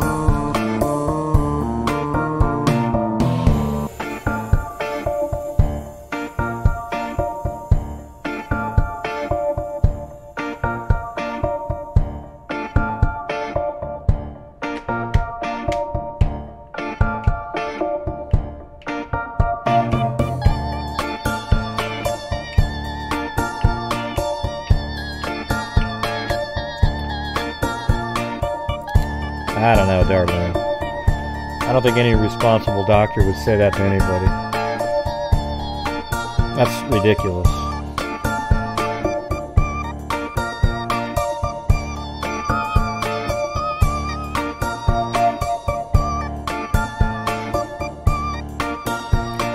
Well, can you point to any that have died so far? And tens and tens of thousands of people have taken. None. Okay, so he was being sarcastic. Okay, great. Look at that. Jesus. Look at Darlene. She didn't even put the punchline in there. It's like, yeah, her doctor said, well, let's hold off. Let's see how many people die from it first. He laughed. He was goofing around.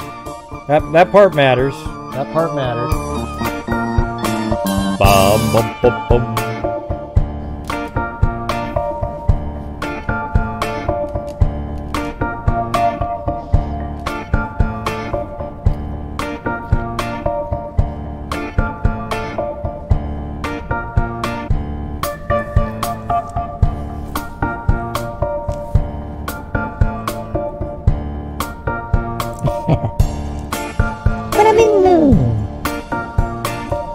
When I'm in the mood, I sprinkle troll on my food, but I don't eat it.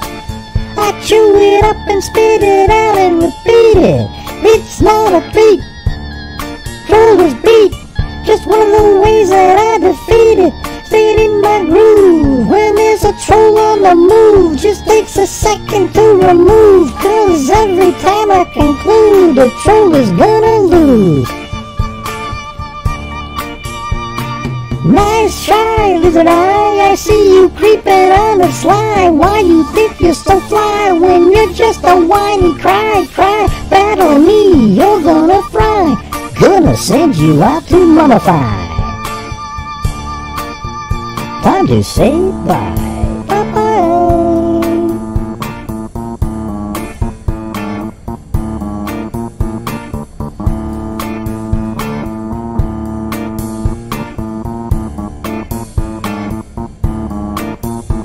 Some toes with my bros.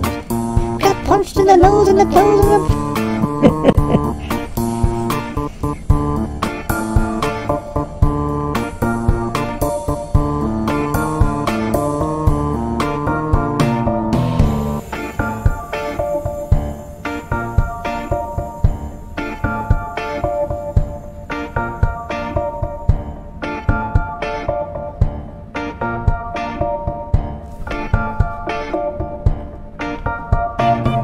This one, right here.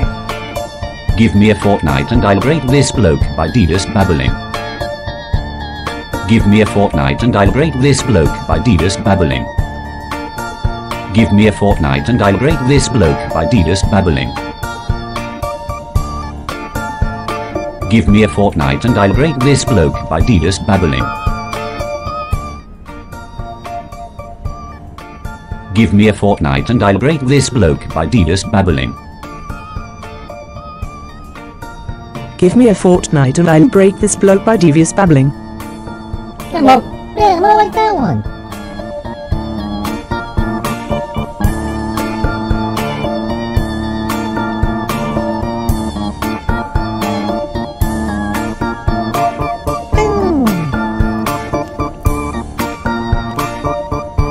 Alright everybody, I'm sorry you guys got so offended by the vaccines. The whole vaccine conversation, wow. Yeah, that's crazy, huh? Yeah, a little bit. Who knows, man? Who knows?